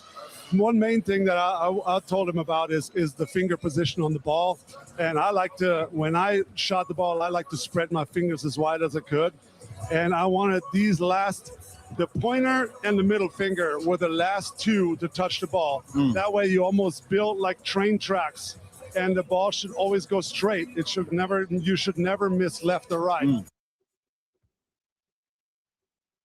Muted. You're on mute. Muted. That- Muted. That to me is crazy. Not just saying, hey, teach me technique, but down to the detail of I want to know where your fingers end up. I want to know where your feet are positioned, and I want to know what your eyes are looking at. Are they looking at the basket? Are they looking at your position of your hand? Are they looking at your opponent? What is going on in every single point of Dirk Nowitzki's shooting? Like, that is insane for him to like study that hard the game of basketball at this level. He's already one of the best, shooting power forwards in the league. And he's saying it's not enough. I'm hungry. I want more. So shout out to OG. And the next two we're going to talk about, this is a perfect transition because like Jay Ellis said, he's not the only one that helped us win that game last night. And what's great about your captain is when your captain also knows that there needs to be more recognition than just himself. And so I'm going to play this little clip right here. Can I say something before I answer your question? All right. And let's see. Is it sharing? All right. So I want to show you guys. This happened right as soon as the game was done. All right. In the fourth quarter, this was my tweet. All right. My two tweets. Clarkson and Mitch are balling out right now. OG been magical all night. And then at this pace of growth, Kolak can retire as a Knicks in my book. All right. And then within 20 minutes of those, maybe even 10 minutes, because it was the fourth quarter, you get this from the captain. Of course. OG Anunoby, Tyler Kolek, Jordan Clarkson, Mitchell Robinson, they play their ass off tonight. Now, without them, we don't win this shit. We don't win this. They play their ass off tonight, so yeah. He said that's why he's our captain. Yo, Josh Hart is hilarious, bro. All right, we're going to Josh talk is about hilarious. Joshy in a little bit. Woo, Josh. Josh, Anyway, Josh. But let's talk about those guys. All right, I'll throw it to you first, Al. I want you to talk about Mitchell Robinson's impact in that game. Oh man, so I knew coming into this game that this was going to be a huge game for Mitch, right? Because Mitch was obviously going to get the Wemby assignment, and boy did he show up, man. He showed up. He 15 rebounds in 18 minutes is insane. 10 of those offensive rebounds. Like, come on, man. 2 dirty blocks. He got a steal. I mean, you couldn't ask for anything else. He didn't miss a free throw. Like, you can't ask for much more from Mitch. Like, so masterclass from Mitch, man. He showed his every words for us, man. Like, we can't. I think I'm on the don't trade Mitch ever train. He clearly impacts winning, man, and he can take us far, man. Yeah. So one thing I want to say about Mitch is my friend Dylan put up a quote, a tweet, which was pretty incredible. He said, at this rate, Mitchell Robinson would have gotten 30 rebounds in 36 minutes. Like, if you put him in regular like playing time, which is crazy, because some people could be like, nah, if he played that long, the effectiveness would go. No, it wouldn't. Like, that's the thing about Mitchell Robinson. The effectiveness would not have gone down. I did want to pull out Al's Twitter fact check moment of the night. Mitchell Robinson did not miss any free throws. You are correct. And that's because Mitchell Robinson did not shoot any free throws. So, yes, he went 0 for 0. No missed free throws last night because he didn't take any. I thought that was a funny stat when you're like, he didn't miss any free. I'm like, I don't think he knows that he didn't shoot any. But, an incredible game by him, like, held it down, like, just a great job. And even when he got those 4 points, those 4 points were when we needed 4 points.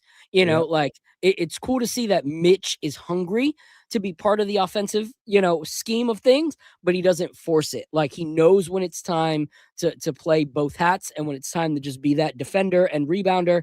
And so incredible game by Mitch. The next guy I want to give it up to is Jordan Clarkson. Like, Jordan Clarkson needed this game. Like, he really, really needed this game. He was starting to feel like he was in a slump. You could see in the last few games, every time he missed a shot, a certain 4-letter word was coming out of his mouth very, very easily because he was so frustrated in every missed shot, whether it was a free throw, a three-pointer, a layup. He was just so mad. And people were like, oh, trade him. And I'm like, yo, you guys can't say he's a human torch and that, when he gets hot, he gets hot. And celebrate it when he's hot, and then when he's not, be like, oh, well, like, trade him. Like, that's not how how he works. But I was very, very pleased with his game. So, Swanee, what was your thoughts on Jordan Clarkson, especially in that redemptive fourth quarter? Man, I want to say that Jordan Clarkson really did his thing in that fourth quarter. At that point in the game, but when that fourth quarter started, we were down 5. Jordan Clarkson went off at the perfect time. It started with that little floater that he shot. He missed. Got an offensive rebound. He went back up. He got 2. They went down the court. They came back. OG shot from the corner. He missed. Who gets the offensive rebound? Nobody but Mitchell Robinson. He kicks it out to Jordan Clarkson, who hits that 3. It was huge. Then he hits another 3 again after that. After they go down, Mitch steals the ball, pass to OG. OG misses from the corner. Who gets the who gets the offensive rebound again? Mitchell Robinson kicks it over to Jordan Clarkson. It was absolute. He was on an absolute heater. He was on an absolute heater in the fourth quarter. And what people have to understand about Jordan Clarkson is Jordan Clarkson's minutes is going to be sporadic, and it's going to be dependent on how he plays the game of basketball. If when he's in there, he's not hot, he's not going to see the floor. When he's in there, if he's hot, he's going to see the floor. And we got to understand who Jordan Clarkson is. Jordan Clarkson is a flamethrower. He's going to have real good games, and then he's going to have real bad games. We knew that from coming into the season, that he wasn't going to be a consistent giving me 15 every night. That's not what he's here to do. He's here to pick up the slack. And he did a really great job last night. His energy was up, man. Everything that he was doing got the crowd pumped. When he hit that first 3, it was deafening in there. It was so loud. And they came back down and hit that other one. Bro, it was huge. Timely buckets. What you want from a veteran is they show up when they need to show up. Like, that's what you get a vet for.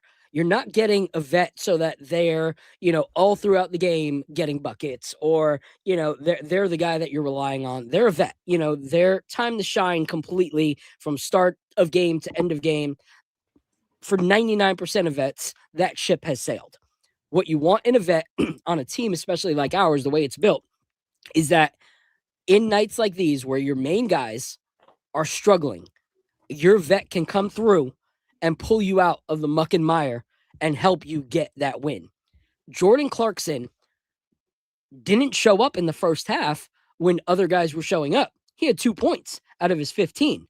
It's in that second half that he got his 13 points, and his shooting was on fire. Like, his numbers were great.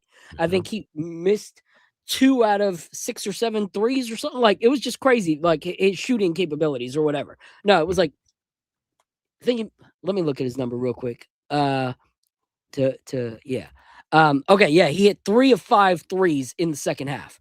Like, he was just on, but he was knowing when to like shoot it and when to dish it, and the team was flowing in sync. And that was the crazy thing for me, which we're going to talk about Mike Brown a little more, but that lineup floored me, but it worked. Yes. He had Jalen Brunson out there with Tyler Kolek and Jordan Clarkson.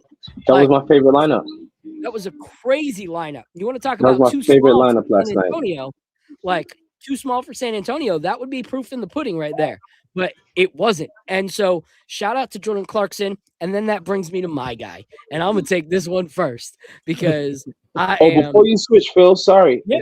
Before you switch, the other thing you made a really great point about Jordan Clarkson is when Jordan Clarkson was in Utah, I don't know if you guys watch a lot of Utah basketball. I'm on the West Coast, so I watch a lot of West Coast basketball because the games are on. It's not too late for us over here. Jordan Clarkson used to take really, really bad shots and a lot of really bad shots. What I've noticed him being here in New York, if he realized he ain't got it going, he's going to try to make the pass, or he's going to try to make a play. He's going to try to get a rebound. He's not trying to overdo it. But when he sees that ball go through the net, he is going to shoot that thing. And I appreciate that, because Jordan Clarkson is going to win us some very important basketball games. That's a great point. So many people call him a chucker, but he said even before he got here, he said, I know some of my shooting's erratic, like he said that, like before he got here, he's like, but I know that this is a different team and my role here is different and I have to adjust. And for someone that was the way he played his game for as many years as he has, and he's been able to adapt and have games like he did last night, you gotta raise your hat to him. Like, you have to go, okay, old dogs can learn new tricks and they can light you up as they do so. So shout out to Jordan Clarkson. I was really happy to see that performance from Jordan Clarkson, because when we started this pod, we were talking about the Orlando game, and one of my observations from that game was, we didn't get to talk about this, was that might have been Jordan Clarkson's worst game as a Knick. He had 2 points that game. He looked really, really bad. And so for him to come out and perform the way he performed yesterday is huge, man, because I'd rather have him where he's feeling good about himself. He has that confidence, that swagger, and he can start putting the ball back in the hoop, man. So it was great to see. Yeah. And last thing I'll say about Clarkson is it came at the right time. Like, luckily for us, the start of our season is the easiest part of the schedule that we have all year long. So for him to start coming into like his own at this point in the season, before we start playing some of these crazy games and we start doing a lot of these West Coast road trips and everything like that, this is the perfect time for Jordan Clarkson to, come into his own and start contributing to the Knicks. So shout out to Jordan. Now, without further ado, get me my Tyler Kolek jersey. Like, delete me. I'm putting this out there right now. Delete me if you're putting any Kolek, trades up on your Twitter. Like, don't do it. Like, don't do it. For me, this is one of those guys that has shown such rapid progression this year in his growth. It's insane to watch. Like, to go, oh, he's a cone, to now looking at him and going, he's actually one of the best defenders that we saw in that stint of play. The way he fights through screens, the way he can read around, the way that he's predicting the screen is coming and goes around the defender. Like, he does not quit. He is a fighter and he wants to get better and better and better. And so he's the kind of guy that I look at this roster and I say, a lot of these guys that we have are win now guys, like on timeline. But what about when that timeline is done? What's next? To have a guy like Tyler Kolek as your what's next on your roster is incredible. Like, especially because we don't know the status of what's going to happen with Miles McBride, like once his contract is up for renewal and everything like that, so to have Tyler Kolek on this rookie contract and be able to say, he's not just our right now, he's our tomorrow. Like, that is huge. And so for me, I said this earlier in the season, me and Apollo were talking about Tyler. I consider this Tyler Kolek's rookie year, to be completely honest, because he was not able to play under Tom Thibodeau and develop. And if he would have developed at this rate last year, imagine what he would be for us right now this year. Like, he's already ridiculous for us this year. So imagine what he could have been. So for me, Tyler Kolek was my player of the game. And the reason is because his shot selection was on point. Just 11 points, but only 15 minutes. And 4 for 6, 1 for 2 from 3. Was able to also, at his size, get 4 rebounds, 3 assists. Like, you want to talk about like how Mitchell Robinson is able to get so many boards, per short minutes. That's Tyler Kolek with his assists. The Tyler Kolek goggles are incredible. Being able to see what this kid sees on the court is insane, because we can see it and be like, oh, so-and-so's open.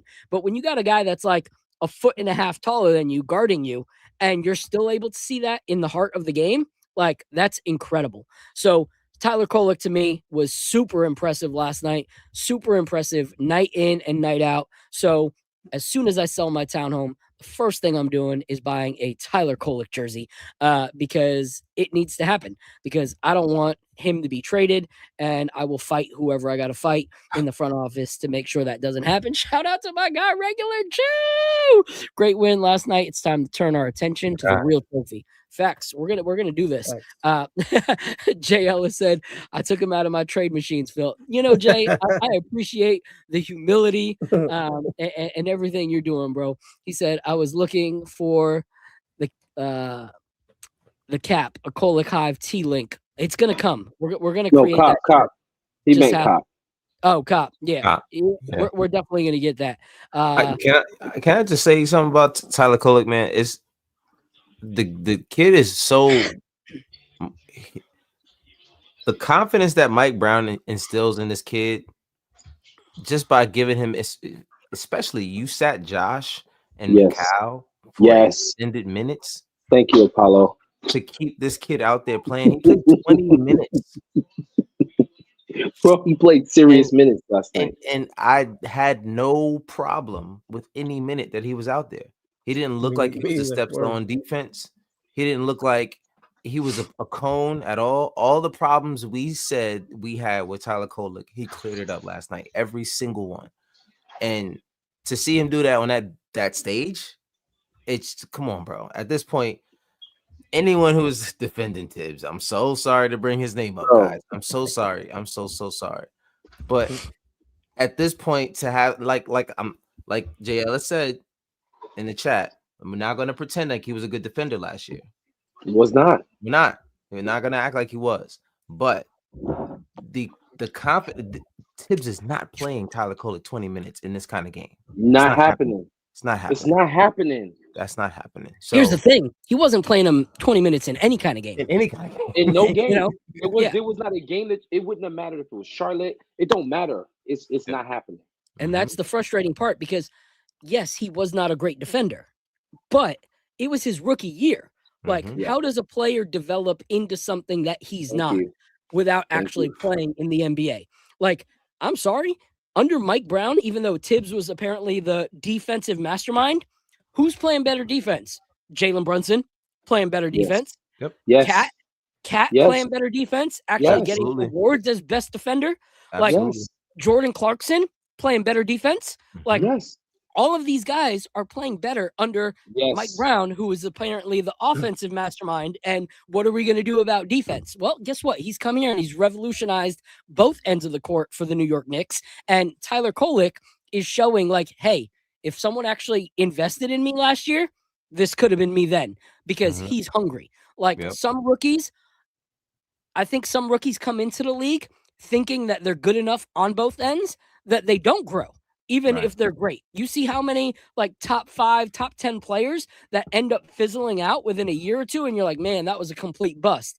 You want to know why? Because they came into the league thinking that they were everything that the NBA needed instead of thinking the NBA has something that I need. And so Tyler Kolek is a student of the game, just like we talked about OG. And so you can't teach basketball vision, but you can teach, what you do with your skill sets, how to develop those skill sets. And Tyler Kolek has the harder one, which is the IQ and how he sees the game. And now he's polishing the things that need to be polished. And he looks like a freaking 4-year player instead of second year who played maybe 3 minutes a game when it was dead time last year. So shout out to him.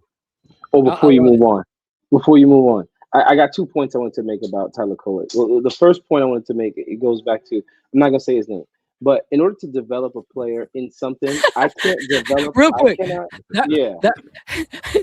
Tibbs is like Voldemort. Like, no one wants to say his name. The coach that cannot be named. He's getting no recognition from me. So all of last year, one of the biggest things that I used to complain about was, how are you sending players to the G League to prepare them for the NBA? Those people are in the G League because they are not ready for the NBA. So I'm going to send someone who's not ready for the NBA to a league full of people who's not ready for the NBA. Somebody help me make that. Please help me make that make sense, because it makes zero sense. If I want to develop a player for the NBA, he has to get minutes within that level of play. If he's not playing versus people that are of that ilk, he's not going to learn what needs to be learned, man. He's going to go down there, he's going to dominate, and he's going to come back and he's going to look the same. It's not going to be an effective thing to do. He's gotten, and if you've noticed his progression, it started off with real small spot minutes, but he started doing the little things, moving his feet, playing defense, taking charges, making the right making the right pass. It's the little things that started to instill more and more confidence with Mike Brown in putting Tyler Kolek into those situations where he's like, you know what, I trust this kid. And last night, man, we were going absolutely bonkers watching Tyler Kolek. Tyler Kolek, and then I'm gonna finish it here. One, he's a competitor and he's a student of the game.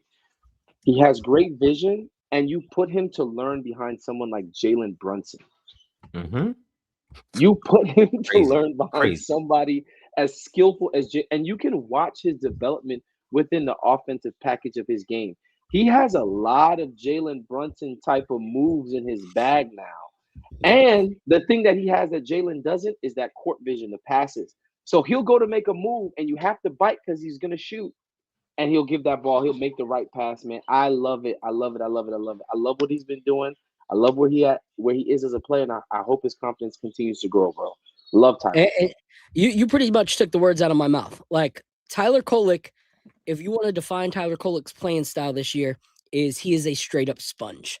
Like he is looking at the players around him, and he is figuring out what things are healthy in their game that he needs to add to his own.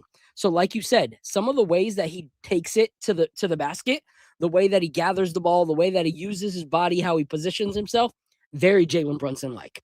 The very confidence, Jalen Brunson. Yep. The confidence when he shoots the three, very Miles McBride-like. Like the way that he just steps into it, doesn't overthink it, just shoots it. He knows it's going to go. Like that is very him, defensive-wise. Yes. You see Getting that into he's the passing Miles lanes. McBride and going, okay, he's a small guy. This is how he does this. I'm going to do this. So he's a sponge. Like he's doing everything that you would want from a player. And you just got to tip your hat off to him. Like he is seriously incredible. You know, the other thing, sorry, the last thing I'm going to say, the other thing last night, when he took that offensive foul, even though they challenged it and it was overturned, when he took the offensive foul, the energy that he brought to the team when he was willing to sacrifice his body to make that play was insane, bro. They knocked him over and he was like screaming. He was hyped, like, let's go. He brings an energy. If we down and Tyler gets on the floor, he's like a little bottle rocket, man. He's ready to go. He always gets at least one steal now every time he gets out there, which turns into a big play for us. And I love that. I love that about Tyler. There's another crazy little play from him. And Phil, I tagged you in this guy's post. This guy made like a minute 30 video on just bigging up Tyler Kolek. But there was a play where Clarkson missed a shot, and I think Dylan Harper catches the rebound. But Wemby is sprinting down the court.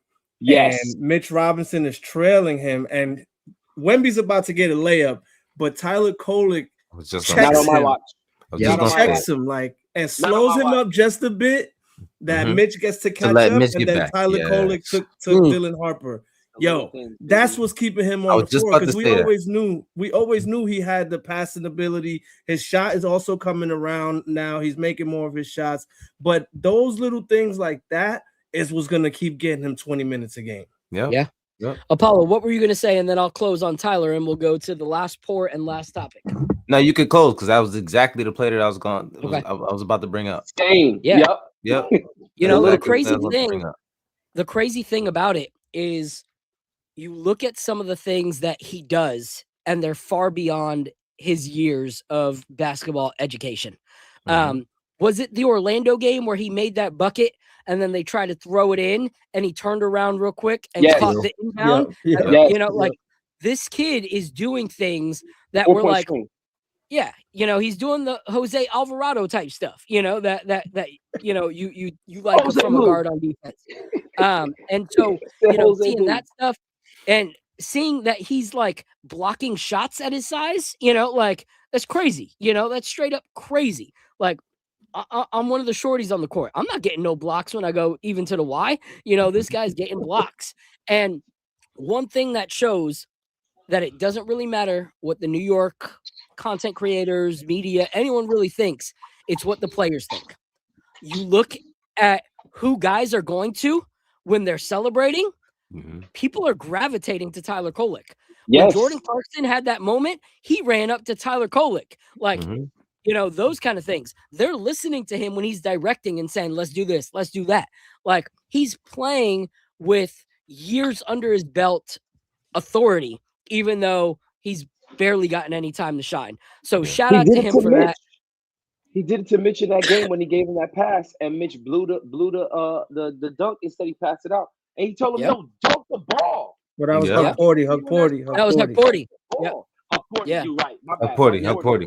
Yo, dunk the ball. What is wrong with you? You are big. I love it. Dunk it. I love it. I love it. So shout out to him.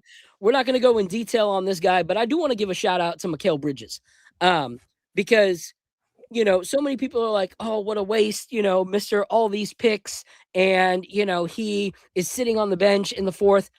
If it was someone else, I might think that ego gets in the way, but you got to remember that one of his gripes last year was that they were playing so many minutes and that young guys weren't getting the opportunity to play and weren't getting opportunities to showcase their skill sets. Like, that was one of his things that he had against Tibbs was, why are we playing 35+ minutes when we got talented guys at the end of the bench that are waiting for their opportunities, So I think Mikal Bridges is one of those guys, one of the few guys that cares enough about the NBA, cares enough about the team that he's not going home and going, dang, I didn't win that one. Like, he's going, my squad got it, like Jalen got it, Josh got it, Kolek got it, we got it, and so those last 4 minutes, I think people are spending way too much time overthinking the fact that Mikal was on the bench. But we're going to end player talk with this fun little moment, which was my other. I already know what this is. You guys already know. And you know what? For this one, I'm going to add some Christmas backgrounds that StreamYard gave us just to be in the festive little mood of, unfortunately, what we had to witness in 4K. So, oh man, here's my run that back moment. Please don't run it back. Oh, it's happening.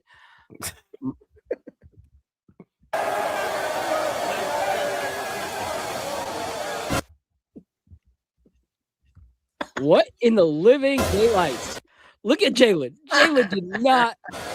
Jalen was livid, bro. Look at the zoom in is crazy. That zoom in's crazy.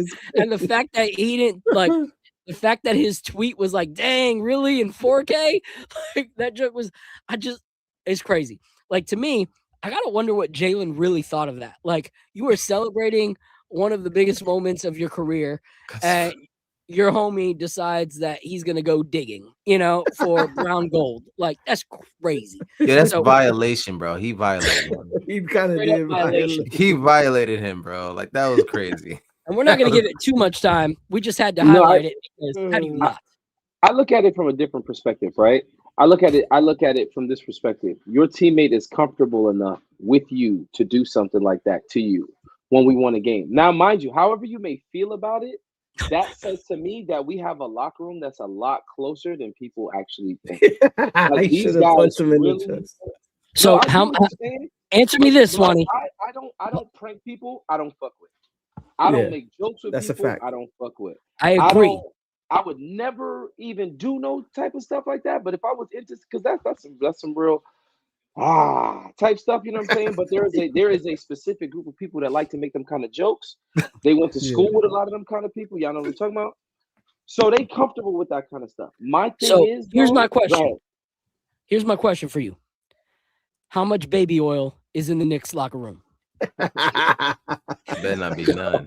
It better not be none. There better not be none. There better not be none in there, bro. I don't think there's any baby oil in there, man. First of all, I'm with you. I'm with you. I'm definitely with you. Like, in terms of, like, you got to be comfortable with somebody you mess with like that, right? Have to But there are boundaries. You know what I'm saying? And that area, your should be boundaries might about- not be Jaylen's should be- boundaries. Okay. Hey, listen, you might be right about that, and these are the questions I don't need to be having about my squad. Right. You know what I'm saying? Like, I don't want to know. Here's the thing. All right. So before I was a full-time photographer, okay, I was full-time making music on the road, okay, and all the bands, as we got comfortable touring across the country with each other nonstop, we did stupid stuff, like especially out of high school, you got like nut checks and stuff like that. When people like look, I understand that. Absolutely. But this is on national television after you just won the NBA Cup. You're holding up your man's holding up a trophy, and you're holding up your thumb in his corn Julio. Like it's crazy. The thumb is Yo. But anyway, all right. Yeah, next. Yeah, I will say this. I will say this before you move on, right? Vucevic from Chicago Bulls. I don't know. I like to watch. I watch a lot of basketball. He was doing a post game interview, and his teammates was trying to play around with him. Not even on none of that kind of stuff. Just like blah blah blah. Did you see how he reacted to them? He reacted to them like he was like, "Man, get off of me, yo, stop, yo, leave me alone." Blah blah blah. Like he really didn't like his teammates, and it shows. This was right after they were on that winning streak and they started to lose games. It shows, bro. If I don't fuck with you like that, it's gonna show on the court. So yes, it might not be our cup of tea, but there's something to it. Whatever it is, to whoever may be. I hope that's all it was. All I'm saying is hold the tea, and we're gonna move on to the whiskey with no thumbs. All right, no thumbs in this episode. All right. So this one is the one that Mr. Apollo is looking forward to. Beautiful label. This is their Ryconic. I've had their regular Ryconic. This one is twice barreled straight rye whiskey finished in honey casks. I am a huge fan of honey casks. So we're going to pop this open. Woo! I love that sound. It's a beautiful sound. And what I love about this brand is a lot of people, like when they partner on the show, no offense to some brands, but they're like, hey, we'll send you bottles. We'll send your, co-host samples. And I'm like, come on, or they'll just send me the bottle. And then me and Apollo got to play like mailman, and I got to get them samples or drop them off somewhere when I'm in North Carolina. But they were like, yo, we're going to send Apollo whatever we send you. And I'm like, that's what it should be, because it's not just, Phil and that other guy. This is swishing and dishing. This is my brother. We got to, we got to make this happen. So shout out to King's family once more. All right, so let's talk. Whatever, Joe. What Joe's in the chat talking trash about me? Leave me alone, man. Leave me alone, Joe. You so regular, Joe. Shout out to my shout out to my guy. That's one of my co-hosts for my show. He's just messing with me. So yeah, he's just giving you a hard time. So shout out to Mike Brown. That's all I'm gonna say on that topic, because it is 10:12. We're gonna get done by 10:30. But shout out to Mike Brown. I'm seeing the changes. I'm loving it. Thank you for what you're doing. Appreciate you. What we're going to end on is the rest of the season. All right. So there was a lot of talks, trades and stuff like that. Like, are we still exploring? Do we still explore? Do we still see what's available? If so, what kind of piece do you think that we need? I saw, thank you so much. Chase Stacks, appreciate you for the $4.99 super chat. Y'all in the chat, feel free to drop any super chats you want. We have no problem taking super chats, but also there's another way as well, which is buy me a coffee, where YouTube's not able to completely steal all of our money. And that's at the top right there. Anything you guys contribute pretty much goes right back into the show. We don't make no money. We just have fun with the Knicks. We're not, doing this to pay the bills. Maybe one day we'll see how it goes. But anyway, he said, how do y'all feel about a Knicks OKC finals? So we'll talk about that once we talk about if we think we need to still make any adjustments for the rest of the season now that trades are available and can be on the table. I'll go with you first, Apollo. I'm sorry, I was reading the chat. Say that part one more time. Do you think there's any trades to make? If so, big, small, do we still keep ourselves open to all possibilities? What do you think? I think, especially winning the way we did and seeing how these guys came together as a unit, I think you chill out. You know what I mean? Especially any big trades, because you're gonna have to make a big trade in order to get one of those guys, like the Giannis's of the world. So I think we're gonna chill out right now. Yabusele though, we might have to, you know, I don't know, man. It's not working out. I don't even think he played last night. So DNP. yeah, man, it's not looking good. It's not looking good. I expected more from Yabusele. I'm not upset at him. I just don't think he fits the system. I think this is just a lot that he doesn't understand. Mike Brown did mention that he and Cat, we're gonna have the hardest time to adjust out of everybody, because since they were playing at the 4, they have to run, guard 1 through 4 and run 1 through 4 things and stuff like that. And since now that it makes sense that Cat has been playing a lot better recently, because he's been playing the 5, and you push Mitch back to the secondary unit. This way, you keep Cat at the 5, and he doesn't have to run that 1 through 4 thing, which makes it a lot easier for him to do what he has to do. But it's not working for Yabu. And when you have a guy like Kolek come off the bench and play 20 minutes over him, and you're effective doing so, and you're making more than him, it just doesn't. You got to make a move. You got to make a move. Unfortunately, so shout out to Yabusele. He's not a bad player. I just don't think he matches. But I think that's a move that they should consider making at some point for like some kind of wing off the bench. Yeah.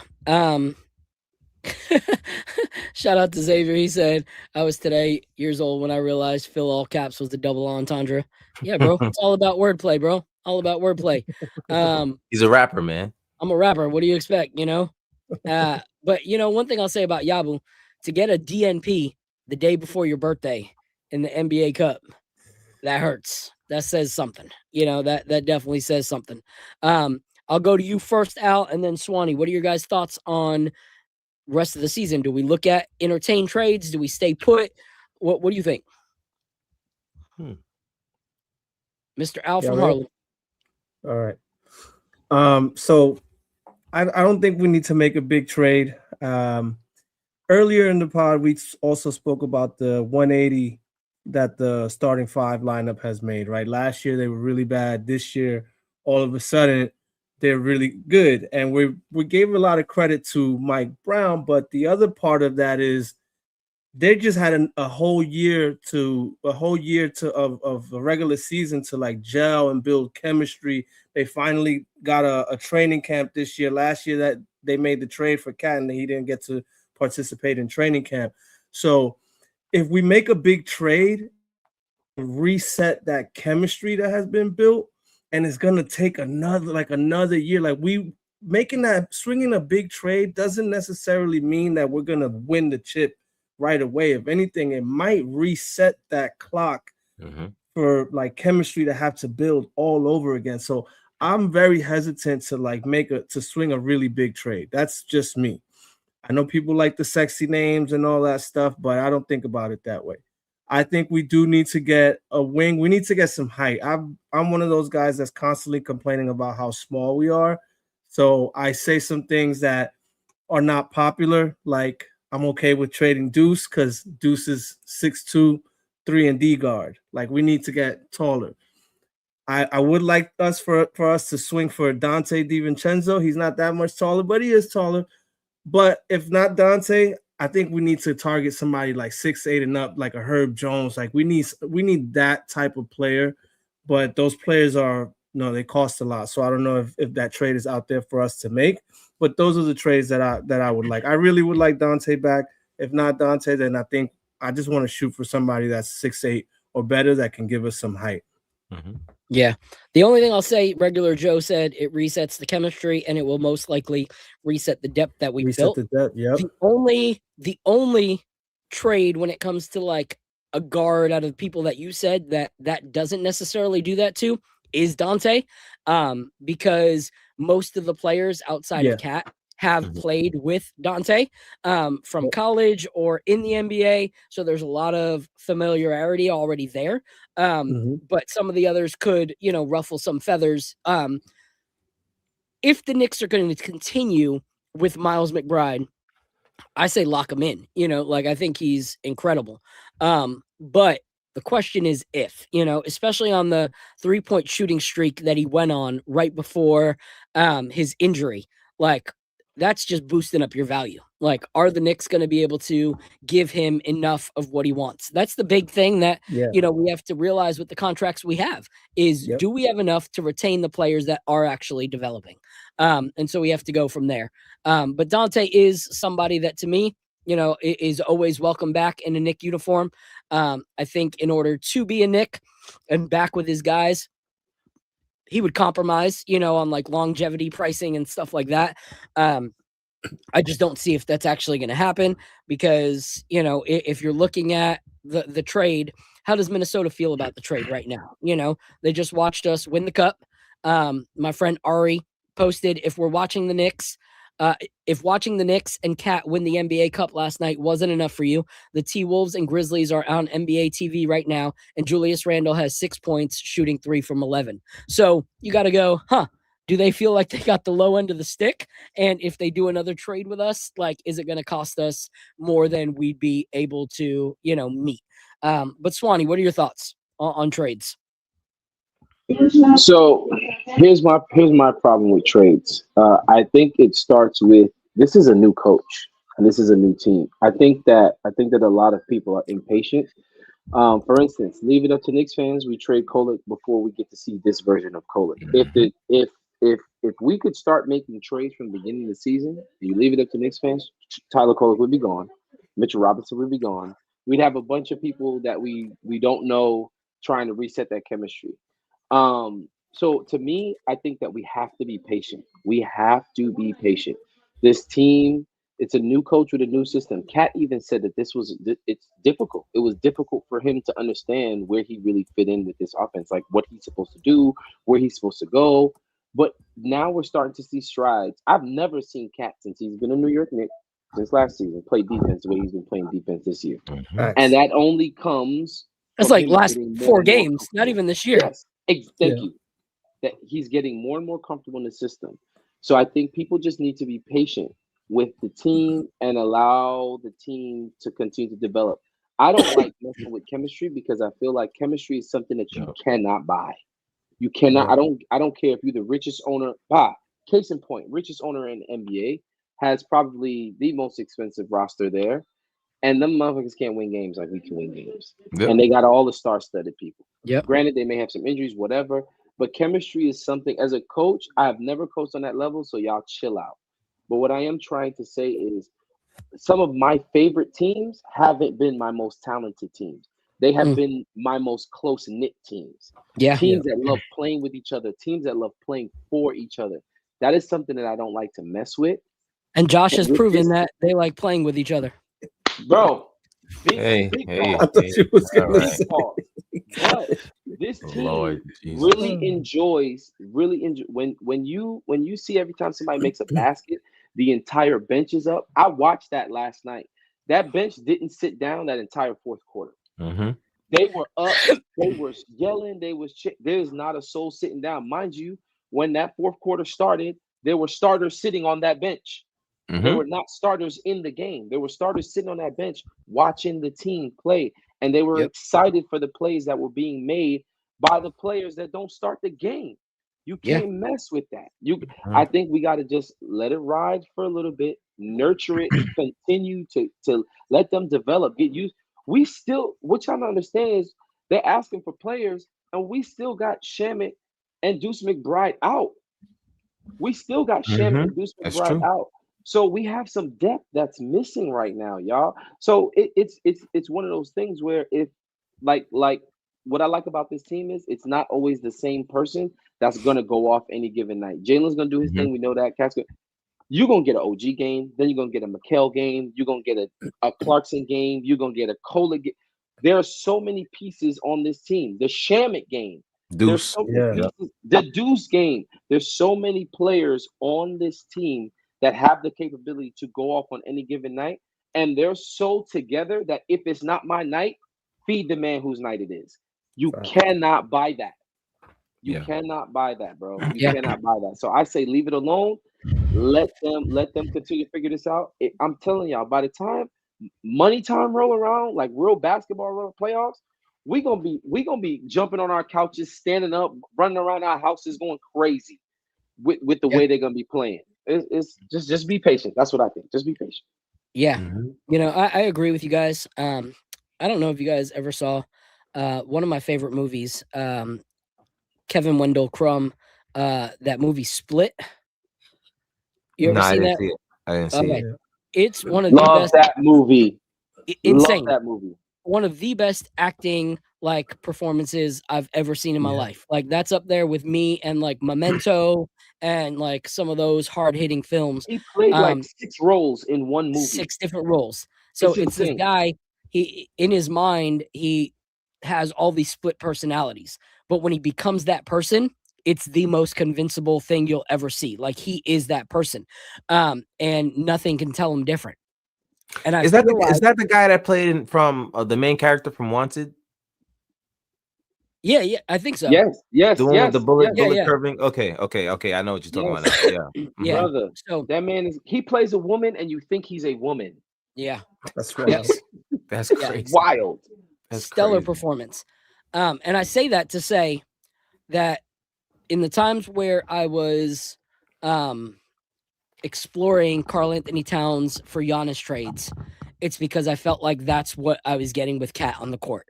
Is you did not know which personality was going to show up. Like it was night in and night out. It was just like, what is going on? I saw that you could do this yesterday and you did it in excellence. Now you can't do that at all. What is happening? And it's so frustrating. And so if Cat can play night in and night out, like he's played these last 2 games, notice how I say these last 2 games, because he did not play the same in either game when it comes to like stats. You know, one was a great offensive game, one wasn't. But he was reliable and a contributor on both ends of the court, regardless of whether the ball was going in the basket or not. If we get that kind of Cat, that is a game changer for the Knicks this season. Like we are a completely different team if that happens. And that's what we need from Cat. We're throwing that kind of money at him because he needs to be that player. So I'm hoping he does, because when he is that player, it makes it easier for everybody. It makes it easier for Jalen, makes it easier for all of our role players. That play of him getting the most crazy pass that you saw all cup was because he was so good, even at a poor shooting night, that he demanded the attention of Wemby and somebody else defensively.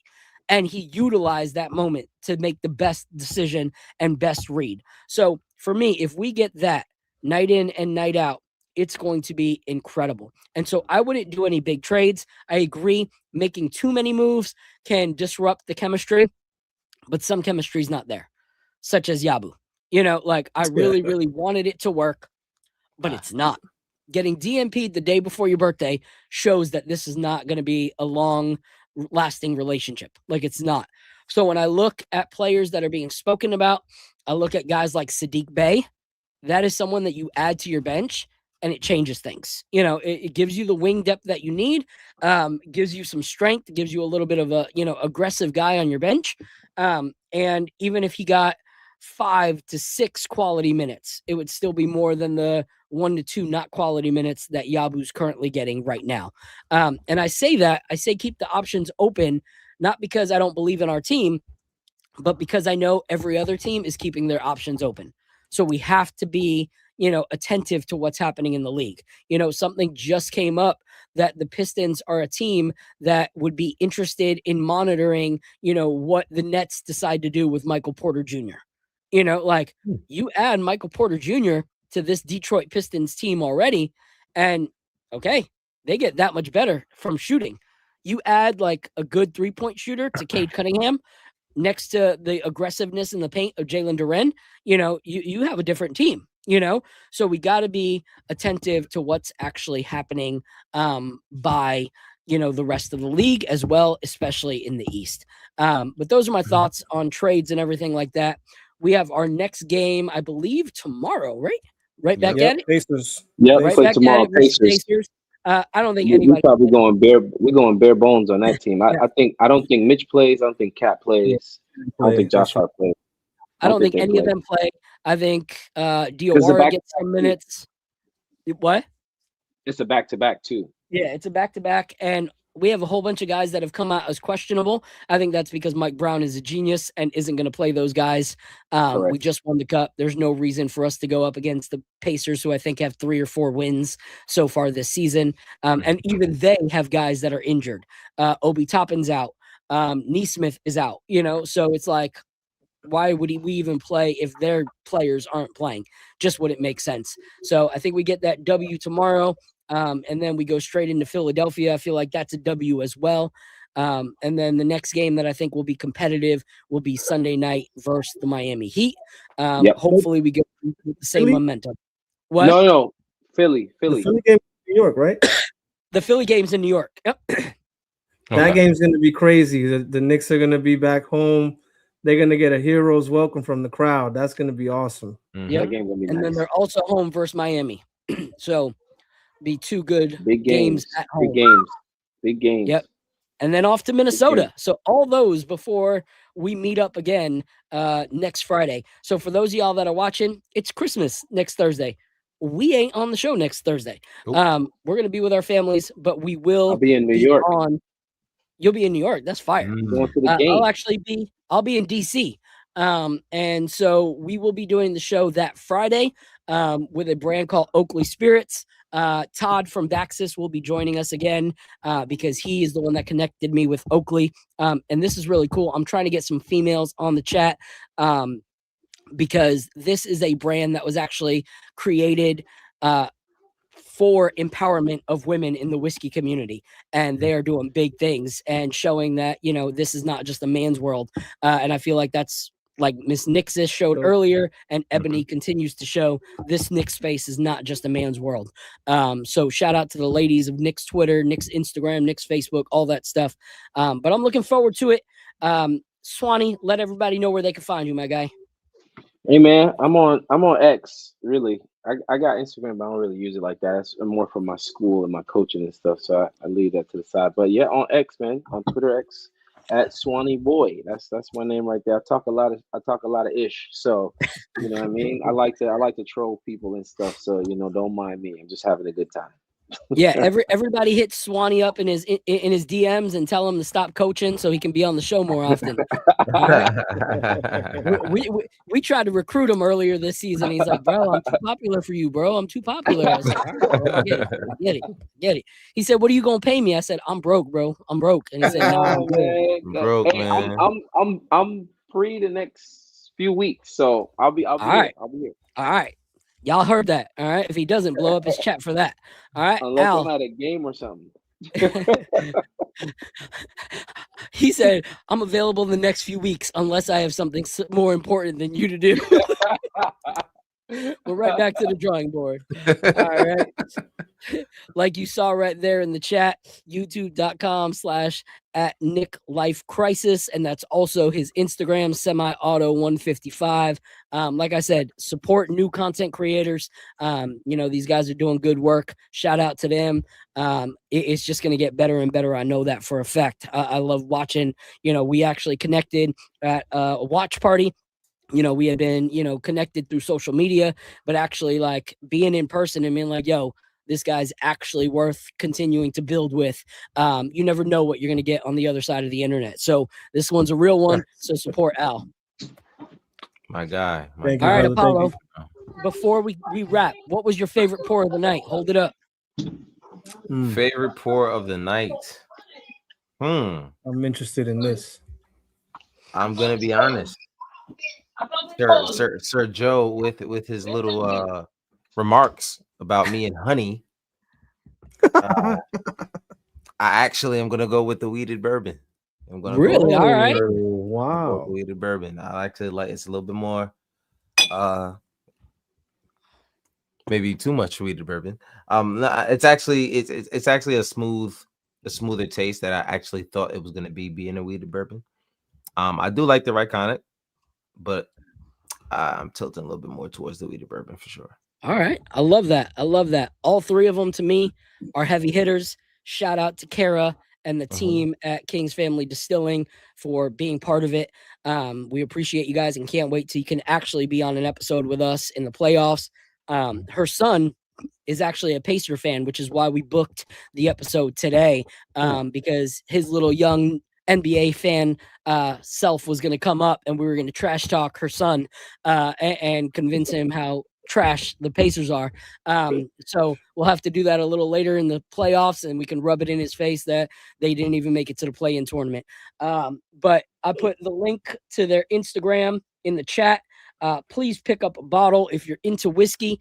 All of them were incredible. My favorite has to be this one right here. And now that I'm going up to DC, I'm going to be taking this bottle actually with me in my aged in ore case and sitting next to a fire in the cold DC weather, smoking a cigar over Christmas break. So I'm excited for it. Thank you to everybody in the chat. It's 10:35. We've gone 5 minutes past what we want to, but we appreciate all 230 plus of you that have been rocking with us all night. I appreciate you guys so much. Let's continue to build this thing. Let's continue to grow. And until next time, God bless. And like always, drink responsibly. Deuces. This is the moment we waited for. Everything you want is right here. We gon' give them what they came for. We gon' take it up from last year. Shoot 'em my shot, boy, I'm long range. Me and the team on the same thing. Stayed down, never switched up. Only thing changed was the game. I'm in the zone now. Nothing can change what we on now. When I pull up, know it's going down. Foot on the gas, ain't no slowing down. Aiming for greatness, no settling. Kick down